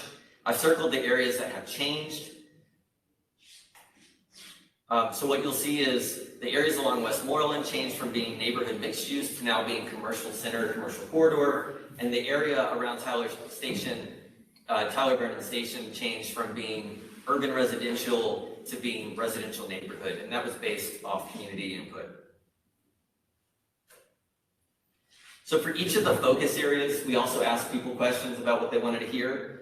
What we heard generally is that for 3 of the 7 focus areas, we were pretty much spot on. We got the recommendations right. So we're not recommending any changes to these 3. I know it came up in one of the speakers, this is concerned about amortization of non-conforming uses. We did add in language in the text about downtown Elmwood that the task force, that the intent is not to amortize those uses. Obviously, an area plan doesn't have legal recourse through that process, but they wanted to be on the record as stating so much. For the Jimtown area, I already highlighted the change from MF2 to only allowing single family and accessory dwelling units. For Hampton Clarendon, so the recommendation, which has come up a lot, related to the concern about prohibiting auto-centric uses. So our recommendation for the entire area, which does have an authorized hearing on it, is to allow for a greater mixture of uses. Currently, it's mostly zoned CR with a few small parcels that are zoned RR or parking or MU1. Our recommendation is to allow for a new zoning change to be more mixed use. Part of that initially had said consider prohibiting auto-centric uses such as drive-throughs and gas stations, car washes, auto repair shops. The purpose of that entirely was based off what we heard from surrounding neighborhoods is we want this area to be walkable. We're concerned about driveways and uses that block the sidewalk. We do know that currently today on Clarendon, pedestrian conditions are very poor anyways. One of our recommendations is to through a bond project, to repair the entire public realm along that corridor. So in working with the task force, and this language was presented by a task force member and adopted as such, is consider amending the zoning to limit future land uses that do not align with the type of walkable neighborhood serving development desired by the community, including uses that impede pedestrian mobility due to multiple curb cuts, parking locations, and hazardous vehicular conflict points. I say all that only because the area plan does not change the zoning. It only serves as a recommendation to start those authorized hearing processes. This could be thought of less as a use and more of the design of the space so that we're not designing future buildings to have large curb cuts that make walkability challenging. It's also important to note that really the goal was to prohibit future uses. It wasn't to prohibit current auto shops or gas stations from being able to operate today. The goal really was to say, we don't want any more of these. What we've heard from the community is, the surrounding neighborhoods is, while the local auto and tire shops, I know that there have been comments and concerns sometimes about code compliance. Those are generally good neighbors, but there's concerns that if a large quick trip gas station came in or a large car wash came in, that it could dramatically change the character of the neighborhood, and they're concerned about that. As well as a large corporate, Take 5 oil change or something like that. So that was something that kind of informed all of this. Additionally, we did add in the language into the body text about amortization, being against amortization of those non-conforming uses. So for the Tyler Vernon area and the Tyler Station area, we did add in that same language to align with about that infill residential zoning category for missing middle housing. For the Hampton Station area, for the Hampton Dart Station property specifically, initially we'd recommended that 10% of the units be considered to be affordable. We've increased that to 20%. Dart and the City of Dallas are soon to release an RFP to explore development on that property through a public-private partnership, and as part of that, the community really desires this to be a mixed income community. On both Tyler Vernon Station area and Hampton Station area, we've changed the language around those autocentric uses to be in a line the exact same as what I mentioned on Hampton Clarendon for the same reasons I expressed. And then lastly, on 1B for Tyler Station area, we have removed a recommendation around rezoning to permit multifamily and townhomes. One speaker, Ms. Alameda, mentioned that the body text on page 122 didn't align with this. That was oversight on my part. I went and checked that it just missed it, and so that's an amendment that does need to be made to the body text of the document as well. So there were some additional changes to the other three sections. They were brief, so I'll be quick in getting through this. We did add 12th Street as a street that is desired for traffic calming based on overwhelming number of comments that we heard through public engagement.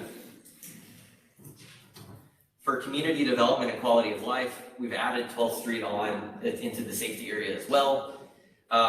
One thing in the vision map for that area, we had a circle around, a radius around Westmoreland Station to consider missing middle housing. We're not recommending any resident or any future zoning changes or land use changes in those areas, so we've removed that radius accordingly. Also just tweaked some language to align about the infill residential category, as well as added Griner Park in to a recommendation about park safety. That was just an oversight for excluding it. And lastly, and most importantly, we did add a recommendation to consider opportunities for either a new library facility or enhanced services in West Oakcliff as warranted by population growth. And then lastly, for parks and open space, we added in 2 new recommendations. We had kind of touched on it loosely, but we added in a recommendation for a dog park and a skate park specifically to be explored in the area. We added in a recommendation to consider enhancements at Griner Park. That was something that we had missed in our first draft. We also revised some language on the park and open space vision illustration, which had initially talked about utilizing the creek behind Hampton Station potentially as an open space asset. Based on concerns from adjacent property owners, we've removed that recommendation. There is still an opportunity for the Dart property itself to have some public open space, but not that rear side by the creek. And then lastly, we've added in some language for Martin Weiss Park to also include language about an accessible and inclusive playground facility and enhancing pedestrian access into the park. So in terms of next steps, we have begun to receive letters of support.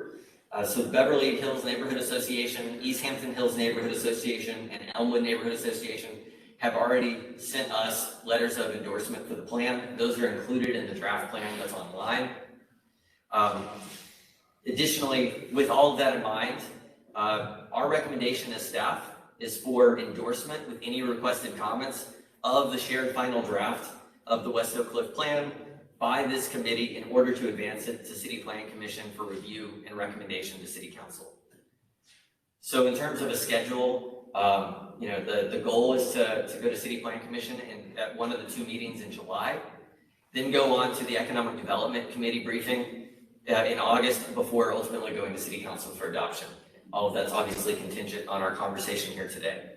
So that's an overview. I'm happy to answer any questions. I can navigate back through slides to help answer anything if needed. Thank you very much. Great. Thank you so much, Mr. Church, for all of your work and your colleagues' work on here. It's clear that hundreds, if not thousands of hours of effort went into that. So I appreciate the time and effort that you spent on this. I guess we'll now turn it over to the committee for questions. I want to kick it off, Mr. Hawkins. Yeah, I just received a couple of emails a while ago, and I think you all may have addressed one of these already. I received an email from some community members, really just about area history and the narrative, which is really important because the city's working on a racial equity plan now. The first was about the timeline. I think the timeline starts at area settlement and not at American Indian, Native American, and Indigenous folks, particularly to our Native American folks who are still here. That's probably egregious. So Absolutely. I think we may want to address that timeline. There's also on that same page, I think 33, there's narrative that talks about no known permanent Native American settlements in the area, which is also questionable at best. You know what I mean? So there's a lot of research on that, and maybe you can share some of that information. I think the last thing is about 34, it's people first language. I believe this is a change from the draft, so somebody may have addressed it already, and it speaks to William Horde and its enslaved folks. This one says William Horde, his family, and his 3 enslaved Africans. In equity space, we now use people first language. So a good suggestion would be, William Horde, his family, and the African people he enslaved, right? So people first, humanizing the language and putting the condition second. So that's just I received that from a couple people, and I just wanted to share that. I appreciate that. Yeah, on that item specifically, we had made changes in the wording, but obviously we can continue to refine that. I welcome your suggestion on that, and we'll absolutely can make that change. On the pieces related to the Indigenous history piece, we can definitely add in kind of prior to 1841 on the timeline. Yeah, because 1841, as you know, is the D-Day. That's General Tarrant and Village Creek and removing Native folks from North Texas. Absolutely, yeah. So in terms of Indigenous settlements, specifically all we were saying is that there is no documented evidence, in terms of known history in West Oakcliff and in any of our research. That isn't to say that there were no Indigenous people here. I think it's and so we can be sure to make sure that the language reflects that. Because there were definitely. I would be careful to say no documented history, because there's been archaeological digs and surveys and all of Dallas. So I may have some information for you, so I can. Yeah, I'd welcome that information. Any further questions, Mr. Hawkins? I think that's the first. Yeah. All right, Mr. Bullard. Excellent work, staff, and community members that were here today. I appreciate your time and coming down to City Hall. Daniel, a lot of what we heard this morning was concern on automobile or auto-centric type uses along several corridors in this neighborhood. I think looking at your presentation today, I think you all have begun to address that, and I think it's clear you're listening. Do you feel like there's further refinement with this not being a zoning update, but an area plan? Talk me through any strategies you think from a staff perspective or other departments can lend to help compromise on maybe some of the challenges here. I have some thoughts, but I want to hear yours first. Sure. So, first and most important, what we wanted to do was ensure that whatever recommendation got put forward was supported by, especially for like Hampton Clarendon, was supported by the 4 neighborhood associations that directly are, adjacent to those areas, since they're the ones who are most directly affected.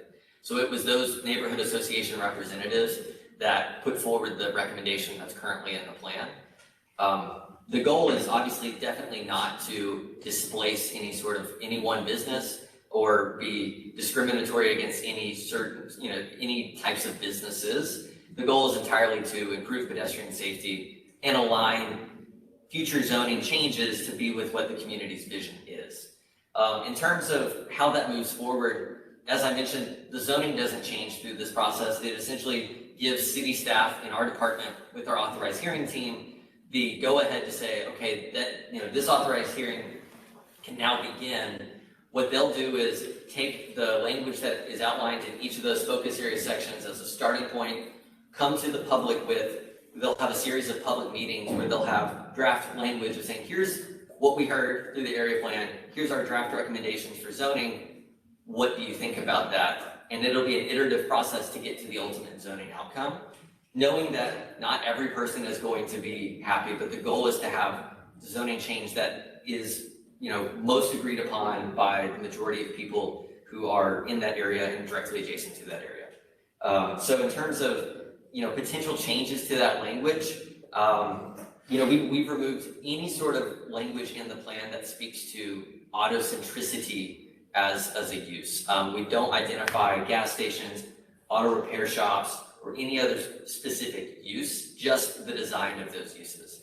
I think it's important that, any sort of, we know even gas stations can be designed well, but the way our zoning is currently written for most categories where zoning is done, they go the easiest route, which is large parking, large curb cuts in the front. So through zoning change, we can use form-based language or other things to eventually get to a good built form that still allows for those uses to exist. Okay, that's really helpful, and that where you ended up was where I was gonna kind of head with a recommendation. And I think as we may recommend adoption as is today, but I just think a little bit of personal commentary here is, I think there's ways to accommodate these uses that are not harmful to the pedestrian experience within our city. I don't think as a city we have done a good job, but I think there's other models, and I think that's what you're getting at, Daniel. So I think any additional language or any, kind of side commentary through this plan saying the intent is greater pedestrian or an enhanced pedestrian experience along these corridors, that's what we're getting at. We're not trying to, out anybody or, have non-conforming use per se. We're focused on sidewalks and the reduction of curb cuts probably more than anything, right? And so I think any language that can be added or enhanced through this process will be helpful to allow these business owners to understand that it is not necessarily the use, but it is the manner in which those spaces are currently functioning or designed through lax of zoning, quite frankly. And while this plan can't address those specifics, I hope that it can inform future zoning cases through these corridors, whether it has to do with an auto-centric business or not. The intent of a better pedestrian realm is what you're getting at, and what I feel like the community has requested. So absolutely, and we do know that certain uses from certain neighborhood associations have been identified. Things like car washes or drive-throughs. I think that there is concern that maybe a drive-through restaurant is not what the community wants. Through the zoning process, that can be identified and specifically called out as a prohibited use. Very good. And then one final question, Chair and staff. I have several comments today. I feel you all feel as a staff, you've addressed some of the concerns around additional density in some of these areas. I feel like what I'm seeing in your presentation, Daniel, addresses or comes to a better alignment with some of the concerns on density. Is that a fair assessment in your mind? Yes, so for around the Tyler Vernon Station area specifically, there was an area generally bounded by Polk, Tyler, Clarendon, and the DART tracks that we had left. If you remember on the future land use map, we had identified it as potentially as urban residential. There was a lack of agreement amongst the task force and amongst the community in the area as to what the vision of that area should be. There were some who had desired apartments and townhomes. Based on what we heard through community engagement, we've removed that recommendation. We are still recommending, as through future zoning changes, the potential to allow for some missing middle housing types on larger properties in around the DART stations. One of those being, things like quadplexes on lots that are double the size of a typical single-family lot. Because we do have some properties around Tyler Vernon Station specifically that are over an acre in size. And so those properties could go replat themselves today and have multiple units on them, allowing them to say, well, maybe we want to have a duplex there instead of, two separate lots. Giving them that flexibility is just a recommendation for a future zoning change. Okay. And then one thing, sorry, I had one other thought, Chair. I believe it was a Hampton Road area with DART. You mentioned that the city and DART are going to be putting out an RFP for development. What's the city's role in that? And that may not be for your department, Daniel, but if you have any information on that. Sure, I'm happy to speak to that, and Julia, feel free to chime in if you have anything, but the city will be the issuer of the RFP. There was a memorandum of understanding between DART and the city back in 2020 or 2021 to incentivize and generate transit-oriented development at multiple DART stations. DART has done this with other entities, Clarendon, Carrollton, and Richardson as well, just to get more development around their stations. So the city would be the entity issuing the RFP, but it's been done in collaboration with DART. As part of that, it would require a zoning change, which would be worked on with the community as well. And community engagement is a critical part of that RFP process. Correct. Not fully understanding the economics of that deal or the land transactional basis, I will just say as a general notion, in notice of presentation, you had 20% of 80% AMI basically.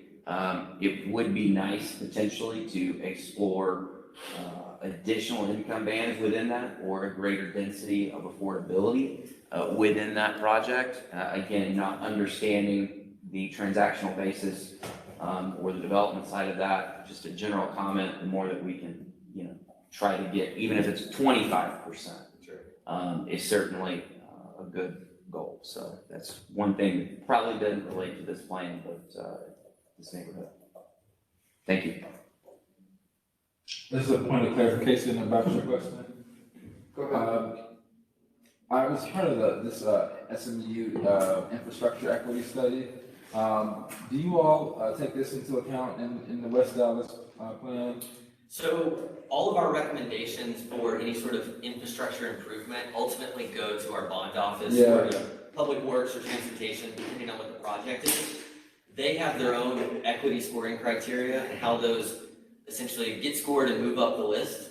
West Oakcliff scores particularly well for a lot of reasons based on demographics and income, based on location to transit and schools. So these projects, we've already submitted the sidewalk repair ones. We've already submitted those to Public Works, and they scored very highly. So it's likely that a lot of those will, become priority projects to work on in the coming years. Okay, thank you. Mr. Lopez, then we'll get to the folks online. So Church, first of all, thank you so much for all your hard work and your team on this amazing plan. I am having a hard time believing that these planning recommendations will impact the auto-centric businesses going into the future, because it adds, so much credibility in its input into a plan. So to me, the adoption of the plan is the first step in an adverse zoning outcome for these auto-centric businesses. I'll give you the example of Ross Avenue. Along Ross Avenue, you came down really hard on these auto-centric businesses as a result of a plan, and consequently Ross Avenue, in a matter of like 10 years, completely gentrified. I mean, we saw that example, and the city of Dallas does not have the best history of, that's why these auto-centric businesses are so concerned, because they have seen the history of what has been done in this community to those types of businesses. I give you an example of the parking lot situation in downtown Dallas, where there were specific examples to make parking lots conform and be better residents of downtown Dallas. There was just better parking, alignment, landscaping that was added. You did a beautiful job to find a compromise within those businesses that were, I guess, non-conforming at the time. I just want to get a sense of, is there, in many ways, I think these businesses that we heard from today, they're not understanding what the problem is. I don't know with basically said, this is the issue with the problem, whether it's signage, whether it's, facade improvements, whether it's landscaping issues. They don't understand what's going on. I mean, that's clear to me. And to me, Dallas has a terrible history of working with neighborhood associations versus working with businesses. I think you do a great job working with neighborhoods. I think you do a great job working with businesses. And that is coming to be real clear in this plan. That maybe we're not listening to the businesses to the same extent that we listen to the neighborhood associations. As a small business owner, I'm like, hey, you gotta listen to our small businesses here. So that's my concern here, Mr. Church, because I see a disconnect with these businesses here. And we got to align ourselves better. If we can create that vision for them, and we can create those priorities and then align ourselves to make it work for everyone involved, I think we have a disconnect. And so I'm gonna have a hard time making a recommendation and moving this forward from my end. That's where I'm at. So on that, one thing that, we did hold in June, based on what we heard from concerns, I think it was actually on May 31st, we had a local business owner along Clarendon organize a community meeting where she went, she doesn't own an auto-centric business, she just is a property owner along Clarendon of a business. She went door to door and passed out flyers. Staff attended, task force members attended to, listen and try to understand and this is before we had drafted that recommendation, the tweak in the recommendation. So we wanted to hear, here is the concerns we're hearing from the community, how can we work together? Unfortunately, only one property owner attended that, and it was held during the lunch hour. We know that obviously we can always do better in terms of engaging property owners, but that was, we did make that effort. At the same time, one thing that it was a conversation that came up out of our second to last task force meeting was, if the language were to stick with prohibiting any future, uses that are of this type, it doesn't prohibit the current ones.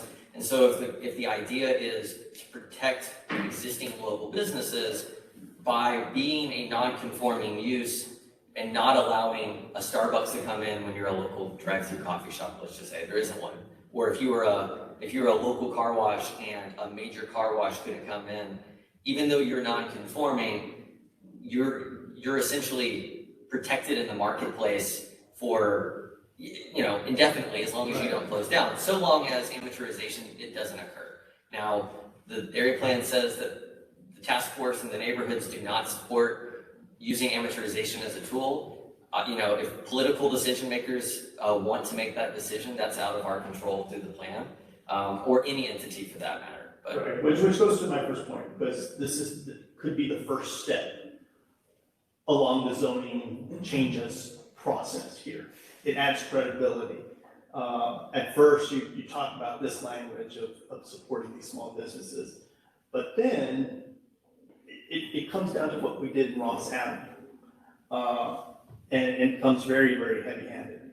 So that concerns me. I think we've got to continue to work with these small businesses and find some type of compromise here. All right, question, are you done? Commissioner Carpenter, I see your hand up. Continuing on with the auto business topic, personally going forward, I would like to see in a future presentation a fairly thorough analysis of what exactly this plan says about auto businesses and where, so that we can get a better idea of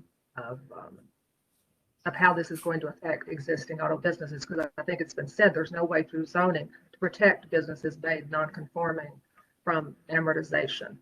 But getting to a question, has there been any analysis or recognition that the Hampton, especially the Hampton corridor, but the Hampton-Clarendon intersection is really a different animal from, say, Catherine and Pierce or downtown Elmwood?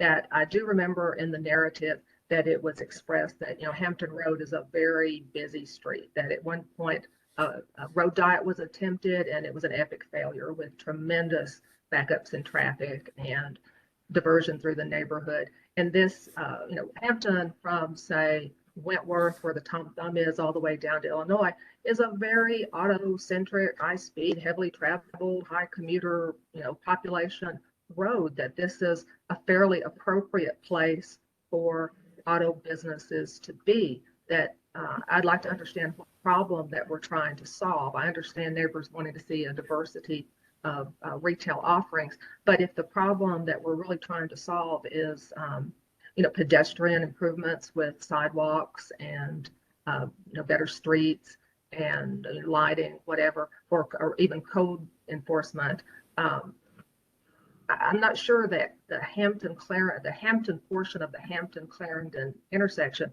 is ever likely to be the walkable neighborhood mixed use type of intersection or node that you're seeing in some of these other focus areas. Was there any recognition or discussion of that with your committee meetings or with your engagement with the community members?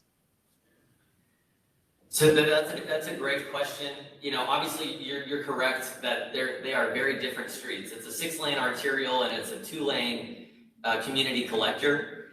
So in terms of infrastructure improvements that are being recommended for Hampton Road, the main recommendation is to keep the street section the way it is and just make it marginally better in any way possible, whether it's through zoning changes by requiring things like street trees and other small enhancements like pedestrian lighting, crosswalks. Also recommending traffic studies to be done to install traffic lights at Burlington and Brandon to slow traffic down in that area, so you begin to have more of a pedestrian circulating ability, because right now you can't even get across the street. You're right, Clarendon is very different. The recommendations from an infrastructure perspective are bike lanes, wider sidewalks with street trees and on-street parking. So it would dramatically change the way that street feels. In terms of the land use recommendations, our recommendation for the entire area is simply for a form-based district that is no more than 3 stories tall and subject to proximity slope to the surrounding neighborhoods.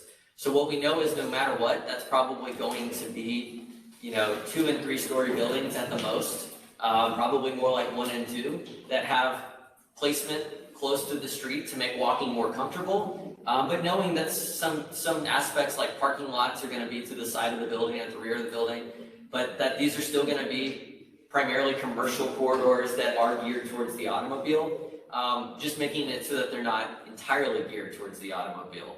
I don't know if that fully answers your question, but in terms of dividing them up into 2 separate things, we didn't do that, but it's something that, could easily be done through the authorized hearing, is to say, they are the same to a degree, but treat them differently by saying, the zoning category is the same, but maybe specifics within that are different.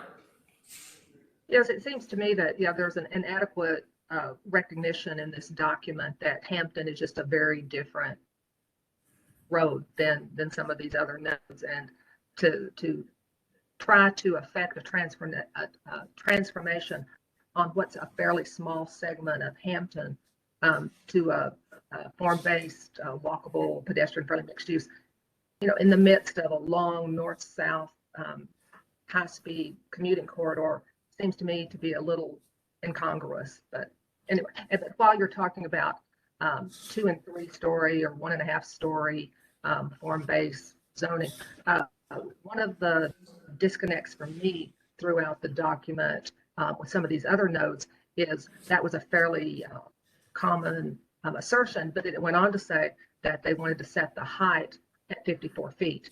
And if 54 feet does not go with neighborhood-based, neighborhood scale 2 to maybe 3 story development. So, and possibly would not, and probably would not be able to be achievable, especially in Elmwood or in Catherine Pierce because of residential proximity slope. So why the disconnect between the recommendation for smaller height, but then keeping a 54 feet in height? So that intent was entirely based off, if we're changing the zoning, concerns about any legal implications of taking away development rights. You are correct that currently with residential proximity slope in those areas, developing to 3 stories with 26 feet is allowed by right. Anything above that subject to RPS.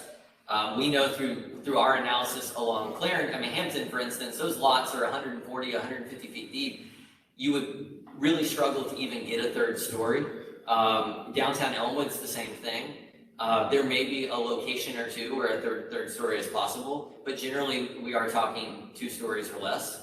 And so, the recommendation was that ideally you could find another base zoning category, whether it's one of our Article 13 categories like WMU3, which I think sets the height at 50 feet. You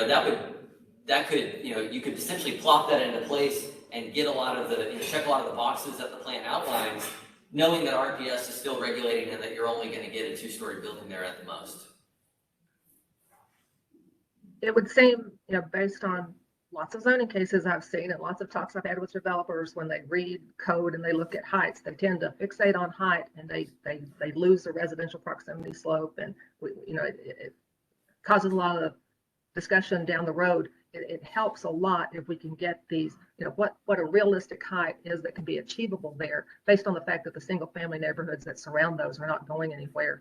It seemed to me it would be more in alignment with what is possible, and you're not really taking away development rights from anyone, even if on the books it says 54 feet. Now, there's no way that you could get to that, but that's just a suggestion.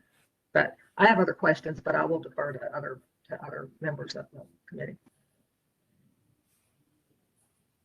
I'm happy to hop in with some questions unless other folks have some at the moment. I have a quick question here. Daniel, thank you so much. 1 second, Mr. Goldstein. We got a question of just to define amortization. If someone asks to define amortization, I don't know if Mr. Church wants to take a shot or someone else. I will take my best shot. I'm not a real estate attorney, and I think the city attorney's office can be the best one to answer this question. But I presented this to our task force based on some, readings that I had done. Essentially, it is through using the Board of Adjustment as a tool, the city, a neighborhood association, any entity can take a non-conforming use and request through Board of Adjustment that their use is amortized out over a set period of time, so that then they are forced to close at the end of that window. So what that essentially does is allows them to recoup the value of their property. So you could have an amortization period of 5 years, after which at the end of that 5-year period, you're forced to close because not only are you non-conforming, you don't have a building permit anymore. So that is a tool that anybody can use through our Board of Adjustment process. It has, as was mentioned earlier, it has been done on Ross Avenue in 2005. There are examples of it. And also America is the only country that uses it through real estate law. This is Linda McMahon. That was my question, because I understand amortization in a financial world, but I didn't understand it as relating to zoning. So how does something like that happen? You're saying you're not going to request that in these circumstances, but it is a tool available. Is that something that's brought by the city? Is that brought by a neighborhood association? What's the process there? Yeah, and I'll jump in real quick. Julia Ryan, Director of Planning and Urban Design. So we oversee in this department the Board of Adjustment process that goes through the amortization. Cases can be submitted either by the city attorney's office. They can also be submitted through the neighborhood. And they have to make a clear case about the nuisance that's being caused by that use. Again, we're not the city attorney's office. They're probably the best ones to talk about specifically the legal implications of this, but as our department does run the process, I did want to provide that overview. I know there is some conversations about things going on right now with the GAF plant in West Dallas. And so, that is something that is being talked about, community-based. I do understand some of the previous amortization cases the city has brought have failed. There is an appeal process through the appeals court. And so even if you win or lose through the Board of Adjustment, there is an appeal process. Okay, thank you. I appreciate that. I did have a couple of questions about the housing that you all have talked about. And so the specifics relating to the 20% at 80% and below are relating only specifically to the DART RFP for multifamily. Is that what I understood? Yes, that is correct. It's only for the DART owned property. And is there some reason it's at 80% and below and not 120% and below, which is workforce housing? There's no specific reason. No, I think it was based entirely off concerns that it was, we know that West Oakcliff, the average median income. You've cut out.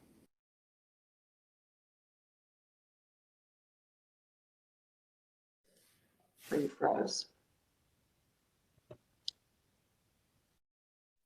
Ms. McMahon, further? Oh, okay, so you said the average median income in West Oakcliff was, you cut out for a second. Oh, sorry, 70% AMI for the DFW or for Dallas. And so it was entirely to be in alignment with the neighborhood, the surrounding neighborhood, so that these are units that are actively promoted to those neighbors and, you know, are allow for a different housing option that's affordable for existing residents. And obviously that would be a deed restriction situation. Yeah, we know that the zoning would be required to be, that's a PD specifically for that property. So no matter what, the property has to be rezoned to allow for any sort of multifamily use. It would be through that process, but also through the city issue RFP, it specifically could be called out. Okay, and that more than likely would go through the mixed income housing development bonus program, which is what's just passed. The second question I have is relating to housing type. I know you restricted multifamily housing, but then you went on to discuss the opportunity for quadplexes, duplexes. I'm assuming accessory dwelling units are also an option in the area. I see you shaking your head, thank you. So I do think, you know, one of the challenges we have in the city is building more multifamily, small multifamily. I'm talking about, you know, 4plexes and 8plexes or townhomes that are small scale, because you don't really want to continuously plop 200 and 300 unit apartment buildings in the center of a community. That doesn't really solve the neighborhood feel, frankly.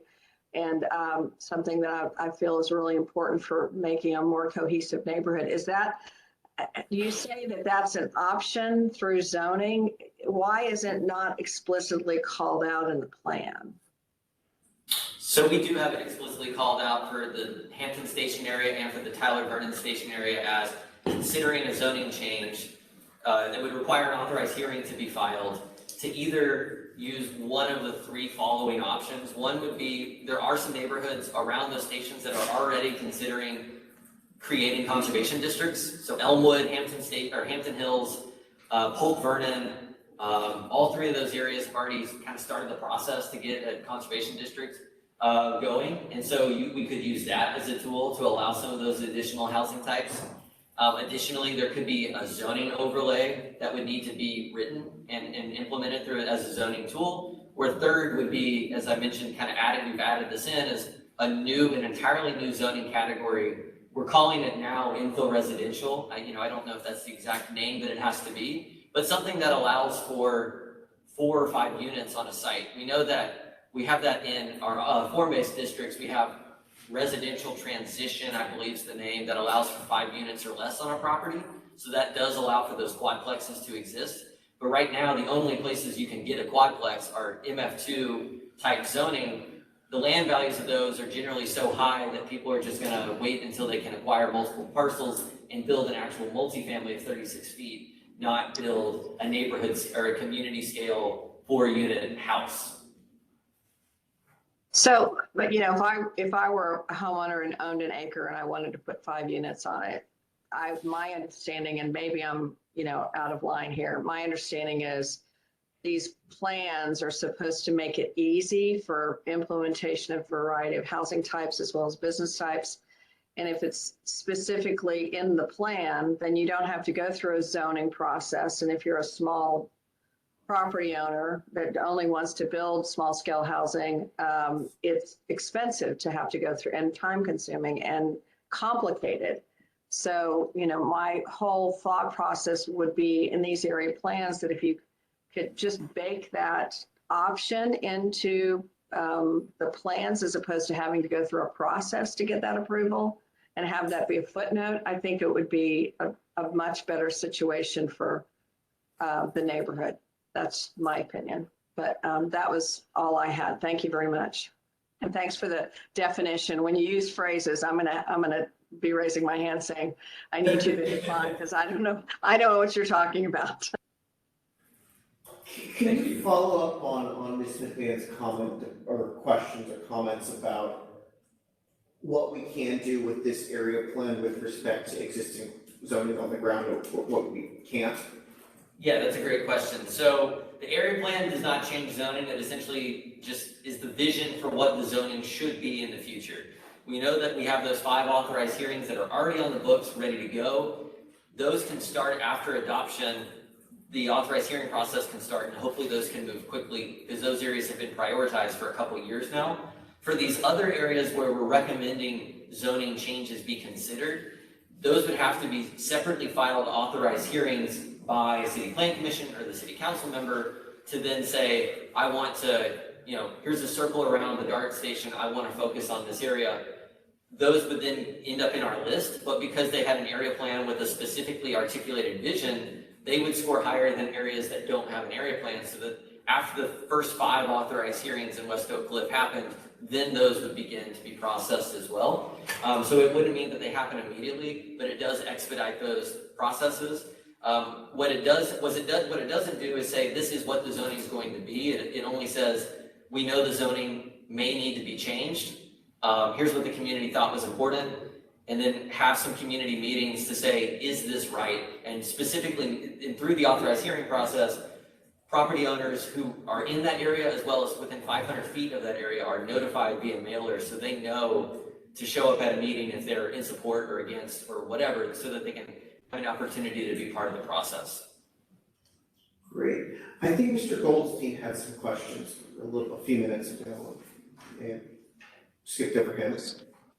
Thank you. Daniel, thanks for your hard work and commitment. Just real quickly back on this auto-centric issue we're talking about. What I'm hearing here is it's not the use, but the design. And I was wondering, you know, I'm hearing curb cuts, possibly sidewalks, and heard from a lot of business owners. What are some of the design recommendations that might make some of these auto-centric businesses compatible with a walkable neighborhood? Yeah, that's a great question. I think our form-based districts begin to get at it. You know, it's everything from the location of the building adjacent to the street. We know that if a building is near the front property line, adjacent to the sidewalk, we can have active facades through windows, doors that front out onto the street, things that look out on the public realm, and the public realm looks into the private business, so that you get eyes on the street. It's an activated space that feels comfortable to walk in. Additionally, the width of curb cuts, I think is really important. You know, if you think of a single family neighborhood where you've got a single car driveway, that's not much of a conflict point, not only because you don't have cars coming that often, but because it's only 10 or 12 feet. But when you get some gas stations or other uses like major commercial sites that have 40, 50 feet to cross as a pedestrian, you're exposed, you feel uncomfortable, and so people are disincentivized from walking. So that's definitely another factor. Also, the location of parking. We know that if a parking lot is directly adjacent to a sidewalk, you've got cars with their front of their car hanging over the sidewalk. You've got headlights if it's evening time shining straight onto pedestrians. It's generally an uncomfortable experience. There are ways, and we've got examples in our zoning of still allowing parking lots to be adjacent to the street, but having landscape setbacks and certain requirements that make it so that there is that buffer and it's more comfortable. So there are a lot of tools that we've already got in our existing zoning codes that speak to this.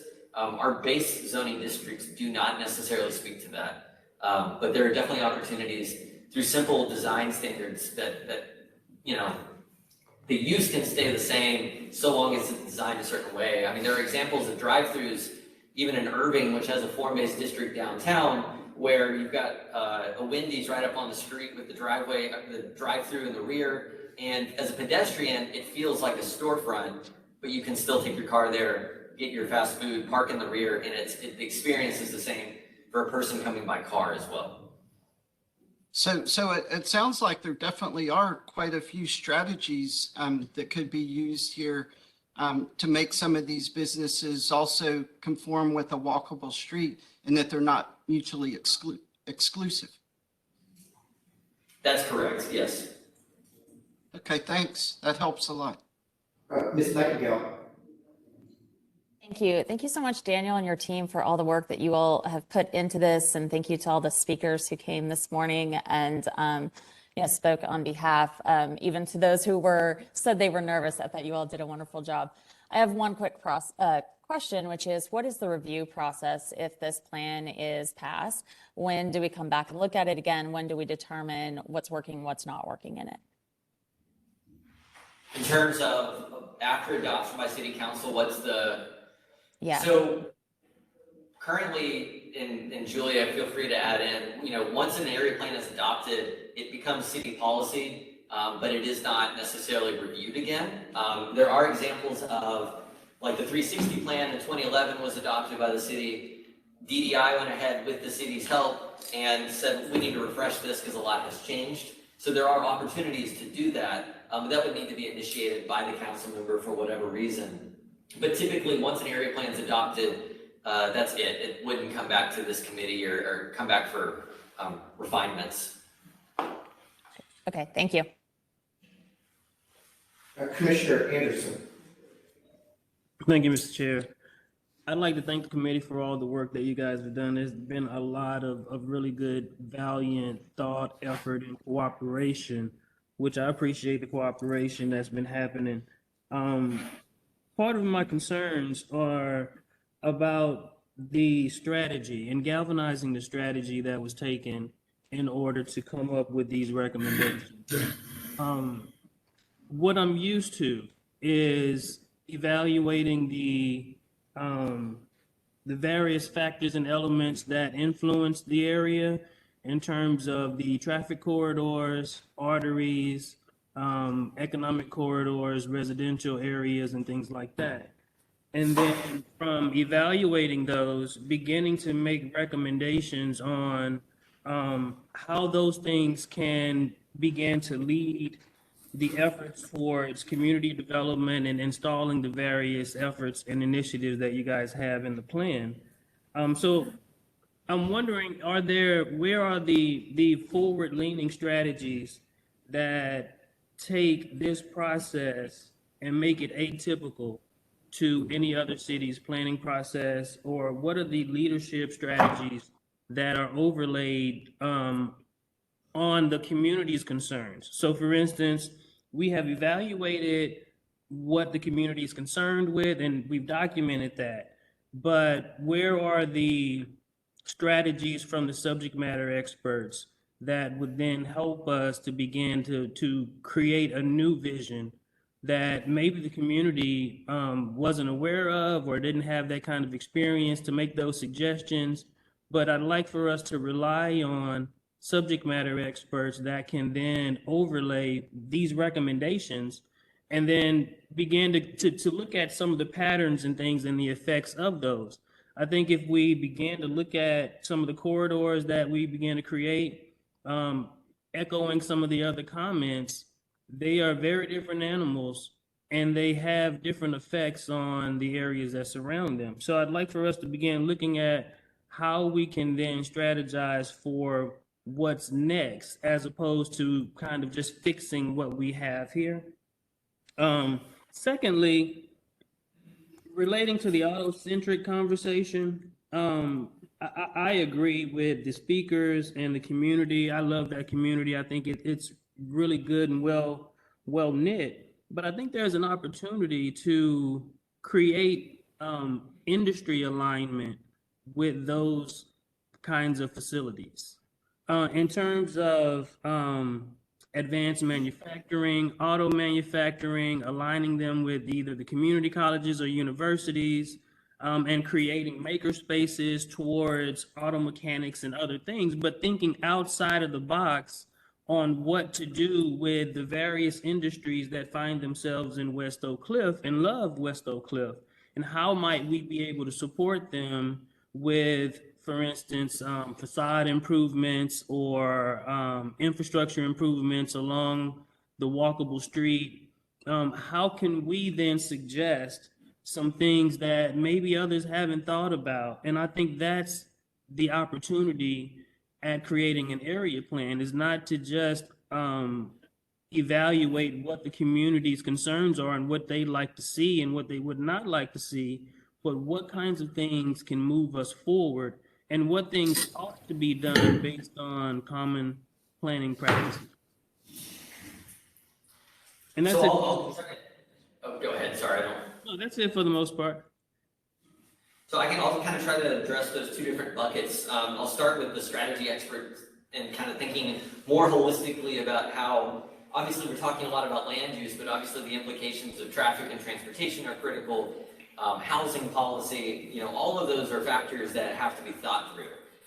What I'll say is, in terms of how this process, the recommendations that are outlined, Planning and Urban Design, along with the task force, worked strategically with the housing department, worked with our transportation department, any other entity that would have an implementation component to this, because a lot of these aren't implementable by Planning and Urban Design. Our task and our call is to work on zoning and authorized hearings and things related to land use. Our call is not to go fix streets. But we can identify that streets need to be fixed because the community said it's important. So we've worked hand in hand with transportation to say, hey, this corridor is a corridor of concern, and nothing is included in the plan that those departments thought was unachievable or not something that was important to be studied and be implemented. Along with that, you know, we've got a lot of recommendations for things like public realm improvements. Those are items that not only did the departments that would be the ones implementing them say, yeah, that makes sense, but bike lanes, for instance. We also have the council member's office listing those in his needs inventory so that they're in the next bond, so that they don't just sit on the shelf, they're actually going to go happen. And that's specifically based on the community saying, hey, this is a priority.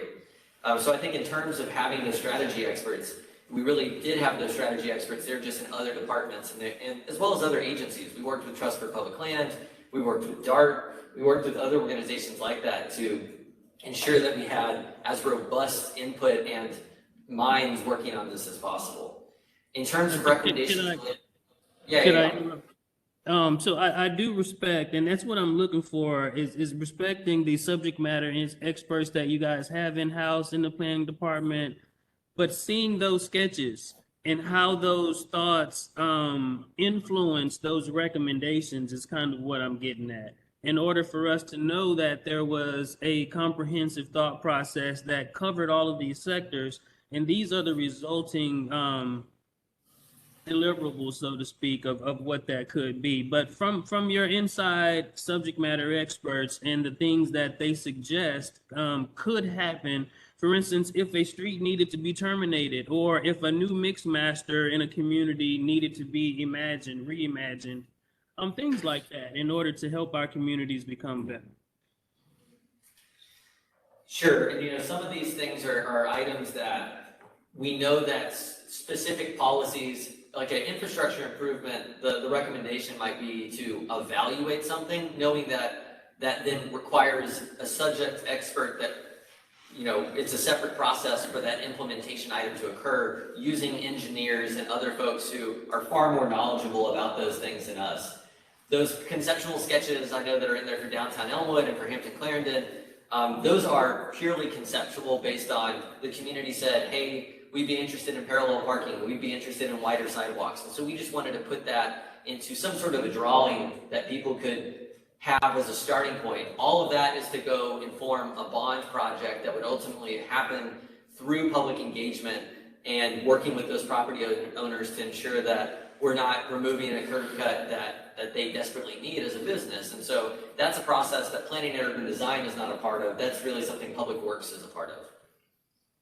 when a community member says, for instance, we want to see single family homes, or we want to see the various components that they talk about, is there pushback to say, well, we don't recommend that, or in the future discussion of planning for this area provides a different opportunity that we might want to suggest as opposed to what the community may say? And I don't want to beat a dead horse. It's just wanted to bring that out in order to make sure that we did have that comprehensive thought. Certainly, one of the challenges with any area planning effort, along with this one, is to marry city adopted policy that is a broad brushstroke that says, hey, we need more affordable housing. Marrying that with communities' concerns of we don't want much to change, and knowing that there's got to be some compromise within that. And that was definitely how we came to a lot of the recommendations around strategy specifically related to affordability. We know that, and this was something that we worked with our task force on diligently, is single-family homes are continuing to escalate in value and are now at a price point in West Oakcliff that's generally unattainable for most people who currently call West Oakcliff home. On top of that, we also know that some of those price points are low. People are tearing down old homes and building new homes. But if people want to remain in the community, the single-family home might not be the only way and the only opportunity to stay in the community. And so that's where the missing middle housing options came from, saying, a duplex is cheaper than a single-family home in terms of price point, and a quadplex is even cheaper. And having those diversity of housing types is really important to keep the community where they are, but also not change the character of the community too drastically. And so that was really based on working with our housing department and industry experts in that regard and presenting that to the task force. Thank you. That's exactly where I was going. And then relating to creating industry, some of the things that we've been talking about in other communities is how might we be able to insert industry or opportunities at commerce and revenue generating opportunities, and that would then be best placed in the planning process so that we create the supporting mechanisms that help them thrive. Is that an option for evaluating for the auto-centric industry here in West Oakcliff? Yeah, I definitely think there's an opportunity there. The plan does speak to other things related to small businesses. One thing that was a strategy that we worked on with our small business center, but also with the task force, was because the city now has a small business center that's separate from our Office of Economic Development, is creating a business coalition for West Oakcliff that has specific people from City Hall on that task force, like representatives from building inspection, maybe folks from planning and urban design, who can help navigate some of those issues and barriers to delivering development, but also ensuring that that coalition can work strategically with the chambers of commerces in the area and the neighborhood associations to have a stronger voice and better assert themselves moving forward.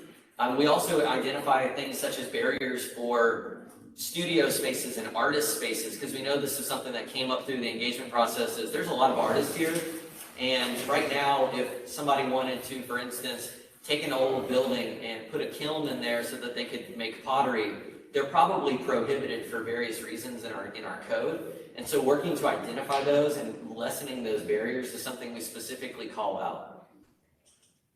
Thank you. I appreciate that. I don't think that I have any other questions right now. I'm looking at my notes that I've been kind of sketching down here. And then I guess lastly, I just wanted to make sure that traffic analysis in these suggestions, that where we create new nodes and all of that, will create new things that we have to discuss at the City Planning Commission. So I think, as Commissioner Carpenter is saying, we should make valiant effort to make sure we're not creating more work for ourselves down the road. Thank you, Mr. Chair. I appreciate it. Great. I've got a few questions. I see Commissioner Popkin hasn't asked questions yet, so I'll go to her, then I'll follow up with mine, then we'll go to a second round if anyone has any. Thank you, Chair. I wanted to follow up with Commissioner Anderson's questions. Daniel, I remember we had a conversation at great lengths about missing middle and how easy it is to put together a couple of missing middle properties, and suddenly you end up with a large scale garden apartment complex with hundreds of units that no one really wanted in the neighborhood. But I know there is a desire to continue seeing some of the missing middle products that we already have existing in our neighborhood continue to be allowed. So as part of that conversation, we discussed and I want to preface this also with a note on the value of properties. You know, once we start valuing or allowing higher zoned properties in the area, if we've got, you know, a corner that suddenly you're able to build an 8-plex on, even though that may add to the affordability of the area by providing some smaller units that can be more affordable, it can also create more gentrification because it makes properties more valuable than they were before, because suddenly you can build an 8-plex there. So these are complicated issues.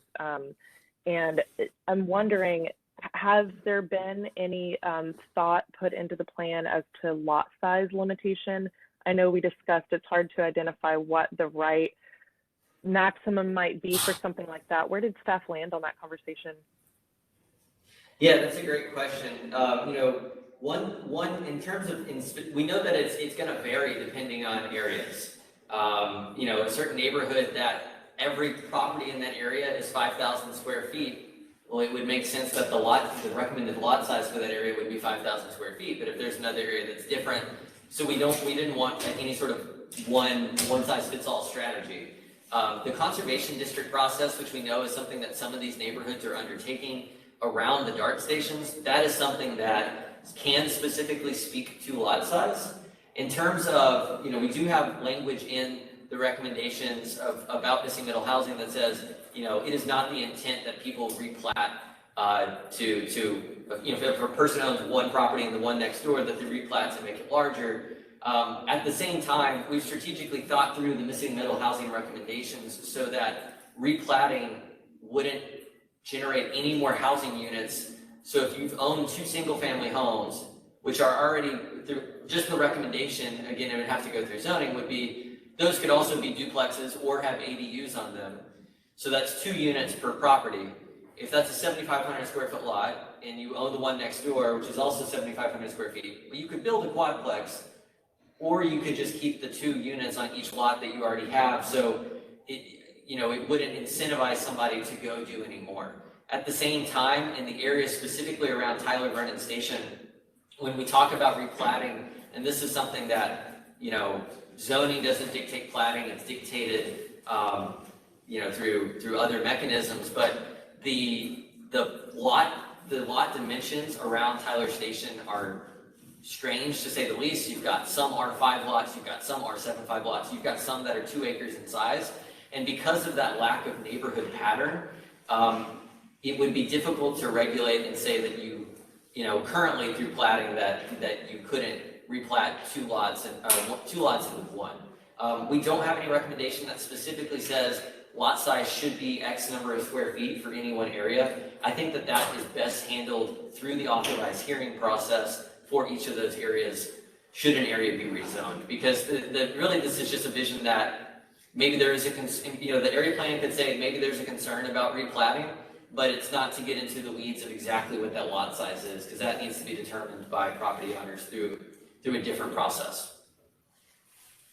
Thank you, that's helpful. Could I request that we add some phrasing in there that when these authorized hearings do occur, that the focus continue to be on providing places where missing middle, you know, even 8 and 12 plexes, I know we've got a few of those in the neighborhood, are allowed, and avoiding larger conglomerations that result in hundreds of apartments. I feel like that needs to be a little bit more specified in the plan, because I know there is a desire to see some of that multi-unit, small apartment style housing in the neighborhood. And I know there's a very real fear that we'll have some styled units that end up looking like Bishop Arts. And I think it's that larger block feel that folks are really trying to avoid. I think if we ended up with a lot more fourplexes in the neighborhood, there may not be an uproar over that, but the minute we see a large scale complex come in, it's gonna really drastically change the feel of the neighborhood, and there's gonna be an uproar. So I think there's a fine point there that I think needs to be scored more, so that we don't end up just leaving it up to the city attorney to make a call. Amanda, I'm sorry, can you please rephrase from the beginning the language you recommend? I was hearing some cutouts and I missed it for note-taking purposes. Yes, absolutely. I know we have terrible in Oakcliff, including at my house. Something that specifies that there is a desire to see small multi-unit, even 8 and 12 plexes, because those exist in these neighborhoods already. There's one right down the street from my house. But to avoid full block buildings, I guess you could say, lots, full block lots. Even if there was a full block lot that had multiple buildings on it that were of a smaller scale, I don't think that would create the uproar that what we're seeing happen in Bishop Arts. If we started to see that type of development in this neighborhood, it would not be a good fit. I think that's primarily what a lot of neighbors are fearing. The large, those huge walls that take up an entire block, the feel is drastically different from the feel of our neighborhood now. Understood. Yeah, we can definitely. Yeah, I mean, that's clear. We can work to add that into the plan. Thank you so much. I really appreciate all the conversation we've had this morning. I'm so glad we're being attentive to the auto use. I know no one wants to see those existing businesses leave, and if there's possibly a way to continue to enhance the walkability. I was imagining even just, putting a paint stripe where a sidewalk should be, and asking those businesses not to park cars so that folks can continue to walk up and down the road. I mean, I don't know how effective that is, but I definitely support ongoing support for these businesses, frankly, around those code compliance issues. It seems like a lot of those businesses may not be aware of some of the issues that they could for. So just to continue that conversation and make sure that folks know what those are and how to contact the city. If you do get a fine, figure out what needs to be done to really help give those businesses all the support they need as long as they can. I know they're a great part of this neighborhood. So thank you, Daniel, for all of your work. I know this whole committee, the stakeholders, the small group, you guys have done so much work on this. It's really incredible to see all the updates y'all have made even recently. I think we're getting really close to a really great plan. Thank y'all. Great, thank you, Commissioner Hopkins. I've got a few questions for staff and a few comments. One, I think on the missing middle piece, in addition to, I think design standards there will be important, whether it's through a zoning overlay or a new citywide category to ensure a fit and congruity there. Following up on one of Commissioner Carpenter's comments about understanding what we have on the ground now with respect to these, we used a couple different terms. I understand there are distinctions. There are auto-centric businesses, there are auto repair businesses. First off, what is the underlying zoning that allows these auto-centric and auto repair businesses? Sure, so currently the zoning is CR for the majority of these areas, so it's community retail. It doesn't specifically have any language. I mean, the definitions of each of those, you've got restaurants with drive-through, you've got other uses with drive-through. I mean, the code has lots of different types and language around these different things. Auto repair shops, tire shops, I think are their own category within the code. So there is a whole lot of nuance within the specific codes, and I don't know each of those items specifically off the top of my head. But it's typically regional retail and community retail that these uses are located in. Do we have a sense of whether there's much undeveloped CR in the area that could, potentially allow for further expansion of auto-centric uses, whether they be drive-throughs or auto repair or tire shops or car washes, et cetera, et cetera? There's not a whole lot of vacant properties. There are a small handful in these areas. I don't know the property ownership of those or what their intent is. But the vast majority of these commercial corridors are built out with some sort of commercial use, not that they could never redevelop into something different. Because we know financially, McDonald's or a drive-through of some kind generates a whole lot more value per square foot of land than, a small business might. Understood. And I guess my question was if there were large swaths, that weren't developed with existing auto, centric uses that might be strategically downzoned without, potentially having any adverse effect on any existing businesses. One quick thought is that if we consider, reworking the zoning in some of these areas where the auto repair shops are, considering that there might be non-auto repair, existing, uses that aren't in the area right now, whether it's drive-through or something like that, that we might consider, removing the zoning for to potentially, eliminate some auto, centric uses without eliminating, causing some of the businesses like around right now to become non-conforming. Again, that's just a question for further study whenever we get to an authorized hearing in any of these areas. The final thing is, I think Ms. Nightingale had a great question and comment on, what is our process for, following up on these area plans and whether they have sort of an expiration date, because we've seen some ones at the Plan Commission that are almost as old as I am, and I'm in my mid-30s, and not saying that makes it a good or a bad plan necessarily, and not speaking specifically to this plan, but I think we do need to think strategically about how we use these plans in the long run in terms of whether they have a set or expiration date or a built-in update requirement, realizing that city resources are limited, but that's just something I think the department should think about strategically going forward with area plans and develop it just as a policy, not specific to any particular plan about how these area plans age into the future. Yeah, that's a great point. I think, one thing that this plan specifically does is identify a time frame for each of the 100 action items, whether it's 1 to 2 years, 2 to 3 years, 3 to 5 years. The goal is to have all of these items be able to be achievable in the next 5 years or so. That said, we know that the implications of that future land use map, extend far into the future because there's not going to be another area plan in 5 years down here. That's where I think that the comprehensive planning process is really critical. In a lot of places, they update their comp plan every decade, and so that future land use map would be updated every decade.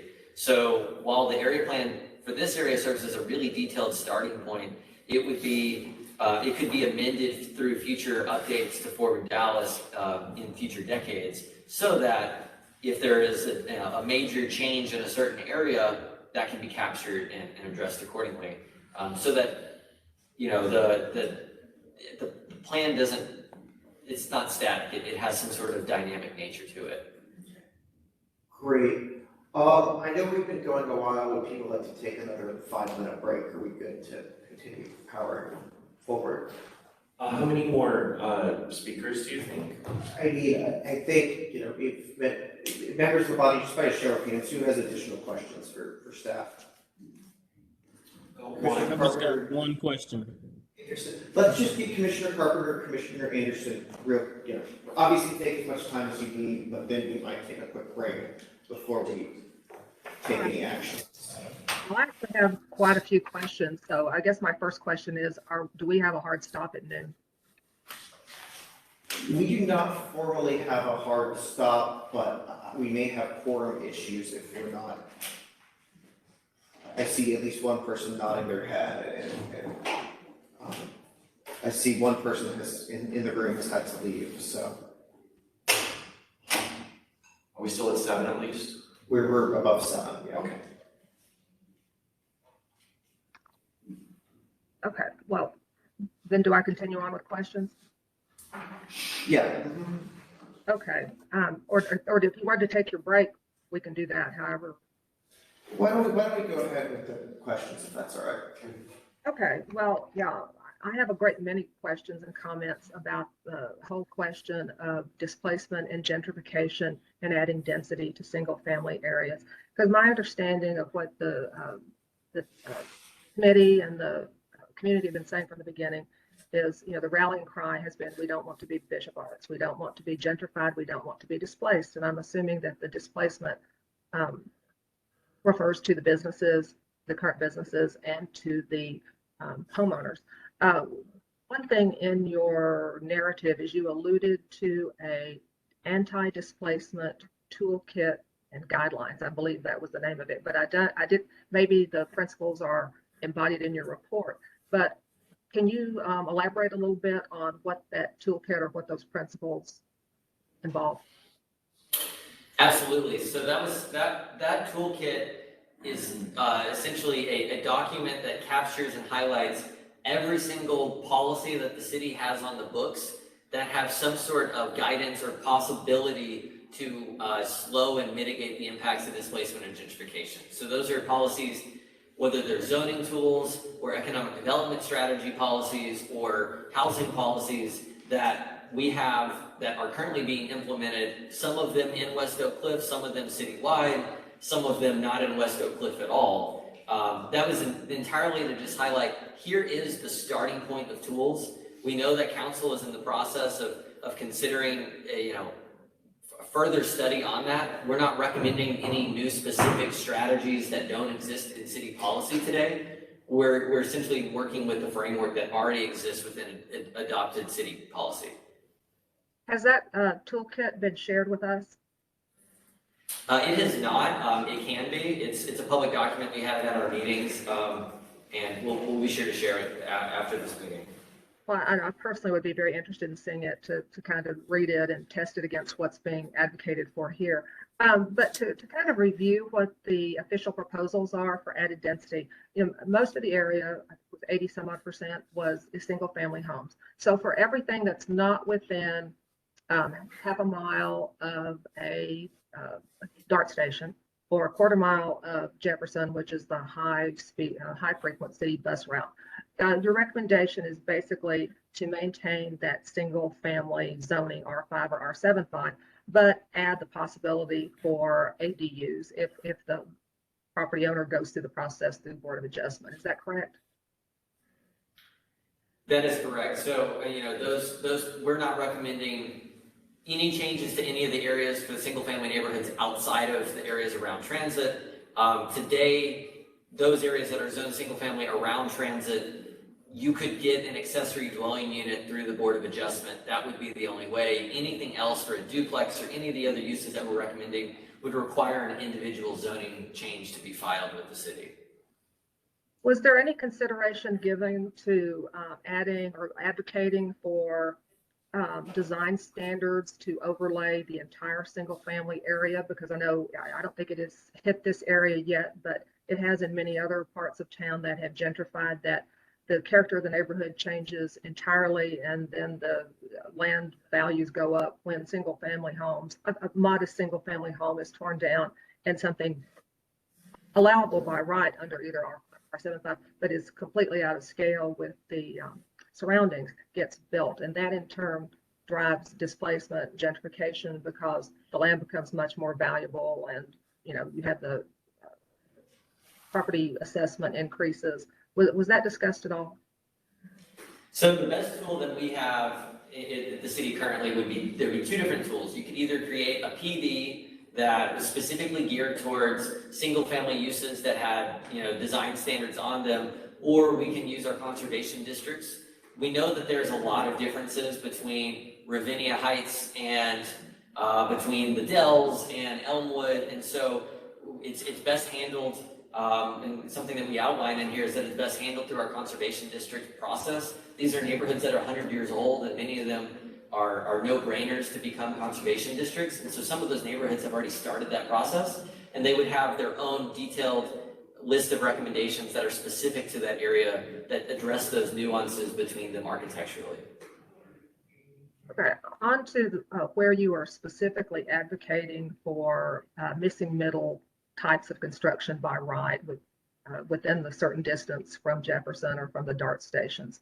I'm concerned about the implications for a wholesale change of the character of the area, because once you determine that a developer can by right build either a duplex, a quad, or whatever it is, if they have certain square footage and I think a certain width if you're talking about the narrow lot. And then you also have an area that does not have a clearly defined pattern, then it's simply a matter of a developer, an applicant going and asking for a plat change, a replat to get more square footage that would then allow them by right to build more density, which, you know, is an attractive option for the developer, and it goes toward fulfilling the city's desire for more units, but it could potentially wipe up the established character of a single family neighborhood right off the map. So going with what Commissioner Popkin was saying, it seems to me that we need some refinement with those recommendations that are going to have to somehow accompany lot sizes or some sort of tools that just prevent that from happening. Because I mean, how are you envisioning that allowing more density by right is not going to drive wholesale displacement of modest single family homes with yards and all that? Yeah, that's a great question. You know, so there's a couple things within that. You know, our recommendation is that these areas near transit would be allowed to have any single family property would be allowed to obviously continue to be a single family home or have a duplex on them. That could be through different mechanisms. It could be an accessory dwelling unit in your backyard, an accessory dwelling unit that's built into your home, it's just kind of a secondary residence within the property, or redesign or tear down or reconstruction of an old home to be a duplex. Any of the other strategies that we speak to in terms of triplexes and quadplexes and cottage homes, well, those are the only ones that we talk about. They're not really a change in density in terms of the number of units per acre. They're just a change in the amount or the style and the housing option type. So if our recommendation was to say on lots that are 15,000 square feet, you can have a quadplex, that's twice the average size of a typical R75 lot, which you're allowed to have a duplex on. So you could replat that. In that scenario, you could replat it and say you could have two duplexes, or you could say, well, it's economically more efficient for me to just build a quadplex. And so we wanted there to be that flexibility. The most number of units that you could get through any of our missing middle recommendations are through what we're talking about with cottage courts or cottage communities. For those, we're saying they should be small homes, 1,500 square feet or less, and you can only have 14 units per acre.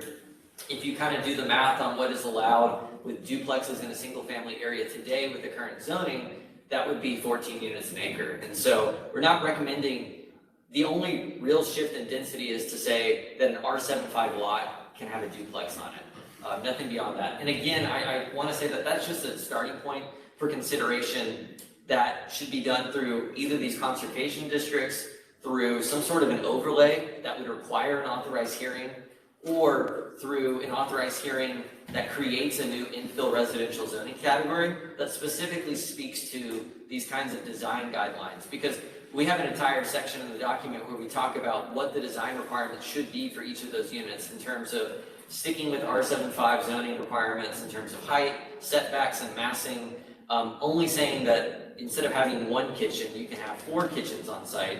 We know that somebody could go build a 6,000 square foot house today. We're just saying that can be 2 different units in the same square footage.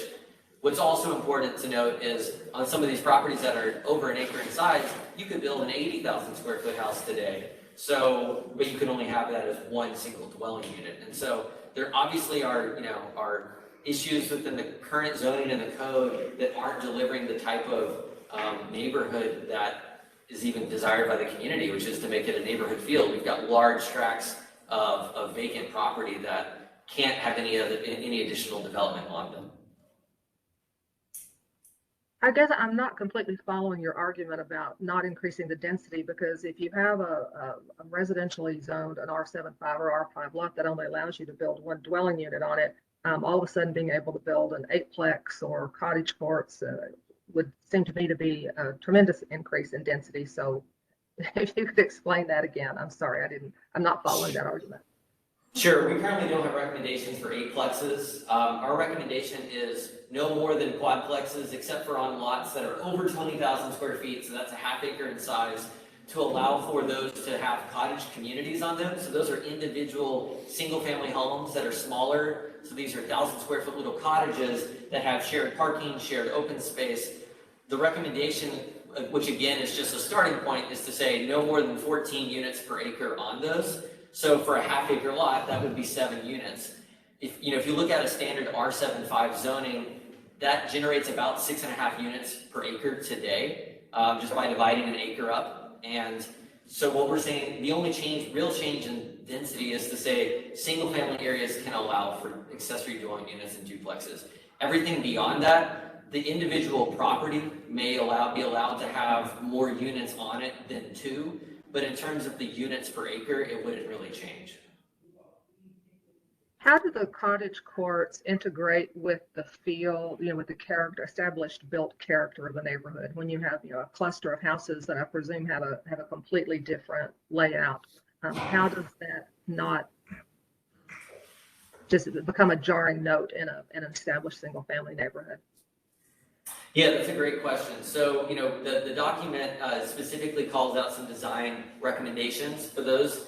One would be that they have to maintain the existing setbacks of the single family homes around them. The other would be that parking and any sort of, you can minimize curb cuts, have parking located in the rear, and all units that are adjacent to the public right-of-way have to directly engage that public right-of-way. So if it's the width of 2 lots, maybe you can have 3 or 4 small cottages that are directly fronting out onto the street, but architecturally they should have porches and other things that make them feel like they're just part of the same continuous block frontage. They would be under one property ownership. Thank you. But going back to the general displacement and gentrification question, because I realize I've talked a lot and there was a lot there, but to go back specifically, how would allowing this more density, more units by right in the missing middle developments not increase the amount of money that a developer would be willing to pay for that land, and therefore jack up the land values on all the surrounding lots, and then therefore not contribute to displacement and gentrification? Yeah, that's another great question. So a couple things to note is that in terms of the properties that we're recommending for allowing some additional density on, not accessory dwelling units and duplexes, but anything beyond that, it's a very small percentage of the overall lots. It's less than 10% of the overall properties within those half miles. So what you're asking about in terms of accessory dwelling units and duplexes, theoretically, yes, that would allow or would cause the developer to say, well, I can build 2 units here, I'm willing to pay more because I can generate more income.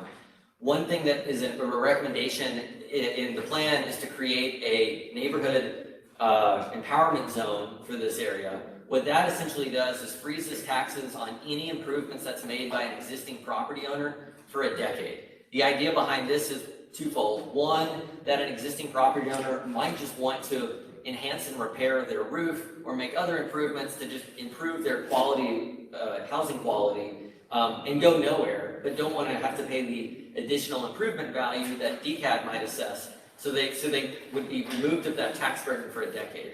The other way that this would work, though, is that you could also have a person might want to build an accessory dwelling unit or convert a garage or a portion of their home into a duplex or an ADU. They would not be burdened by that tax for a decade. So they could be generating revenue off of it and making money off of a portion of their home and have additional density on site, but not be paying the tax consequences of that. So that's the goal of the neighborhood empowerment zone as a part of this. I understand your point that this additional, missing middle density could be achieved only on certain lots. But DCAD does not make these fine distinctions. If they see lots selling for a certain amount of money and the whole area is zoned the same, they raise the prices on all the land. I can guarantee it from neighborhoods that I have seen, go through similar things. So I'm still concerned about what could be done to it's not that I'm opposed to adding missing middle housing. I'm not, but how you do that sensitively without driving out people through rising land prices. But that's all for me. Yeah, no, that's a concern that is something that we've been wrestling with through this entire process. We're obviously, regulated and hamstrung by state regulation that prevents us from some of the tools that might be at our disposal, and that's based on state law. And so there is only so much we can do, and we can't influence how the county appraisal's office assesses land value. So it's definitely a problem, but we also know that those land values are escalating in the area regardless of the zoning currently, because we've got homes in Elmwood that have doubled in value in 4 years, for example. So, it's definitely something that we're beginning to see regardless of what the current entitlement is. Yes, correct. Thank you. But I guess I would like to see some additional exploration, and I would like to see that anti-displacement checklist, toolkit, whatever it is, and to give some more thought to at least what we could achieve with trying to prevent displacement through, sensitivity and what. Thank you. And just to be clear, I think that one thing this was kind of based off the community's concern of changing character. Obviously, the easiest way to ensure affordability of an area is to deliver more units and ensure that those are income restricted, whether it's through LIHTC or through other, our mixed income incentive bonus or things like that, so that we've got regulated units that say you can only charge so much. What we know is that there's over 11,000 units in West Oakcliff, and only 46 of them are income restricted, and those expire in 2025. So pretty soon there's about to be no income restricted units. At the same time, we also heard from the community that they wanted no multifamily in the area, and so it's obviously there's a natural rub there to say we want no new density or any sort of new units, but we want to ensure affordability, and so trying to find that middle ground was also where the missing middle housing piece came into the equation. No, I understand that. There's obviously a disconnect between, an expressed desire to keep a neighborhood the way it is with single family homes of a certain size and yards and all that, while protecting affordability. And the only way to get the affordability is to change the character of the neighborhood and have the types of housing that they don't necessarily want to see. So I understand that this area plan is sort of a tiptoeing through competing goals, which is to keep things the way they are, but also try to satisfy the city's goal and adding affordability and adding a variety of housing types. So thank you. Great. Commissioner Anderson, do you have a few more quick questions? We're kind of running Yes, out of time. only had one question. In this process, are we considering floor area ratio? Because in looking at the different options that we'll produce, evaluating the floor area ratio, or even using like the city engine program, in order to graphically show the repercussions of height, setbacks, floor area ratio, and all that would help us be able to galvanize our thoughts on what we're actually trying to get to. And that's the only question I had. Are we considering floor area ratio, or can we in the future through like city engine or something like that? So currently, single family zoning does not specifically call out FAR. It calls out lot coverage. I think it's 35 or 40%, but that's why you do see these properties that fill out their entire lot coverage to 2 stories.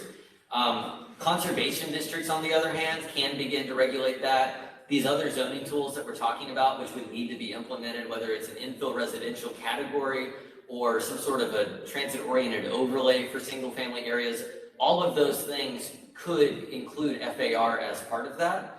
I think that that's best handled through the authorized hearing because it might differ based on different neighborhoods. Some areas may have an average FAR of 0.25 and others might be 0.5, and the difference between that for a single family area is pretty substantial. So it's handled best through the neighborhood process, but definitely something that could be, included through zoning.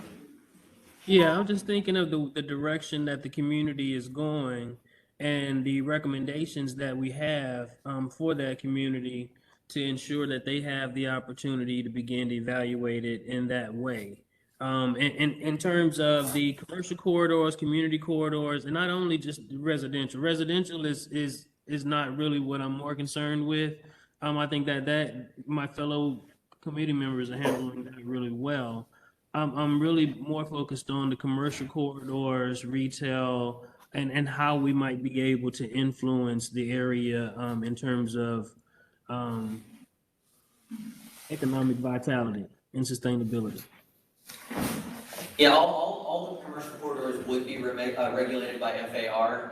That's specifically done through the authorized hearing process, but yeah, FAR would be a part of that.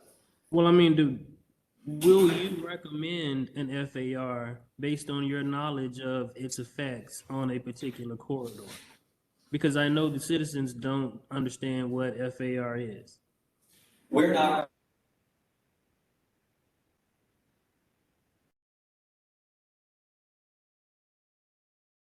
I don't know if you guys I think you froze. We're back. Okay, sorry about that. So for the FAR would be determined through the authorized hearing process. We're not recommending a specific one because I think that the details of that might get down all the way to the block specific level, which is where the authorized hearing process comes into effect, not the area plan, which is just establishing a general vision for the area.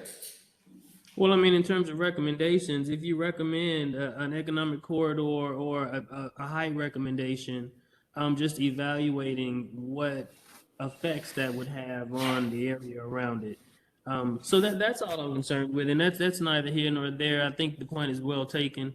So I have no more questions or concerns, and I do appreciate the good work that you guys have done, and look forward to it, to seeing where we go. Great. All right. It is 12:02. So why don't we, if we have to entertain a motion on the item, if someone has one.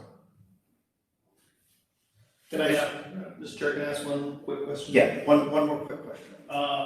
With regard to the non-conforming use of auto-centric businesses, does that prevent them from expanding as well? That's a great question that would require, let me talk to the city attorney's office about that. I don't want to answer it incorrectly.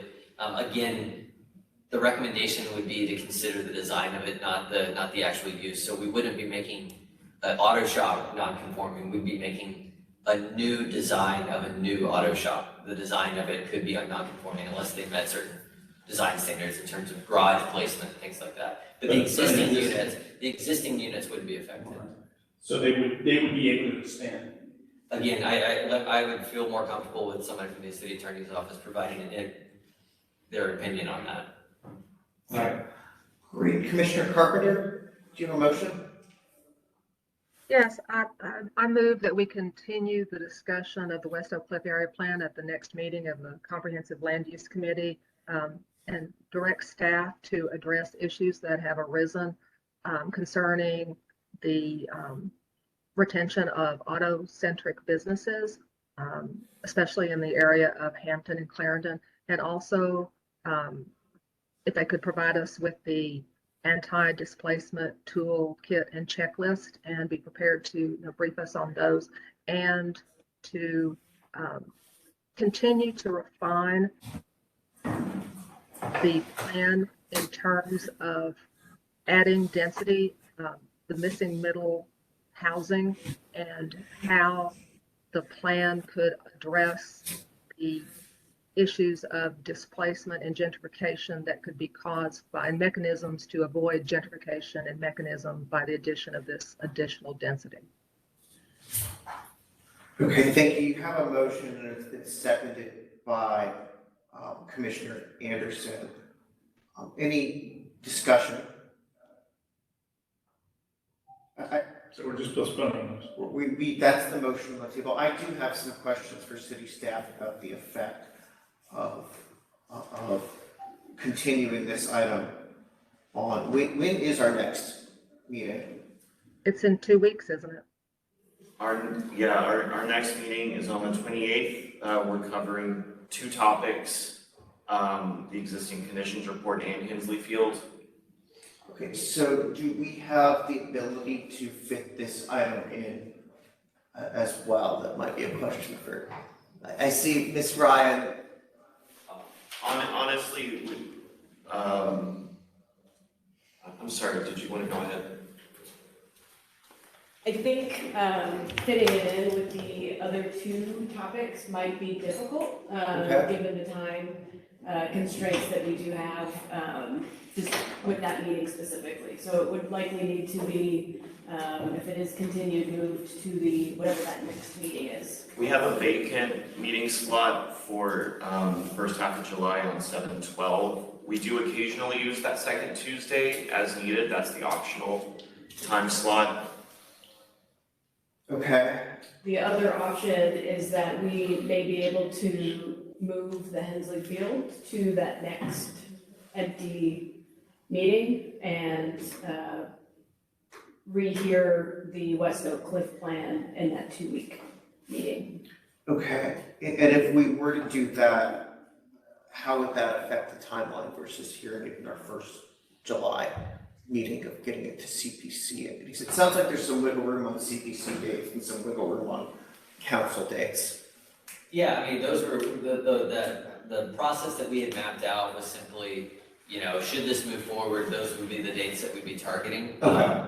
But that's a moving target, so, if we were to come in 2 more weeks, it would be too late for us to make CPC for the July 7th because that's required for us to issue public notice, and so we would need some time on that. Okay. But for the July 21st one, that would still be achievable.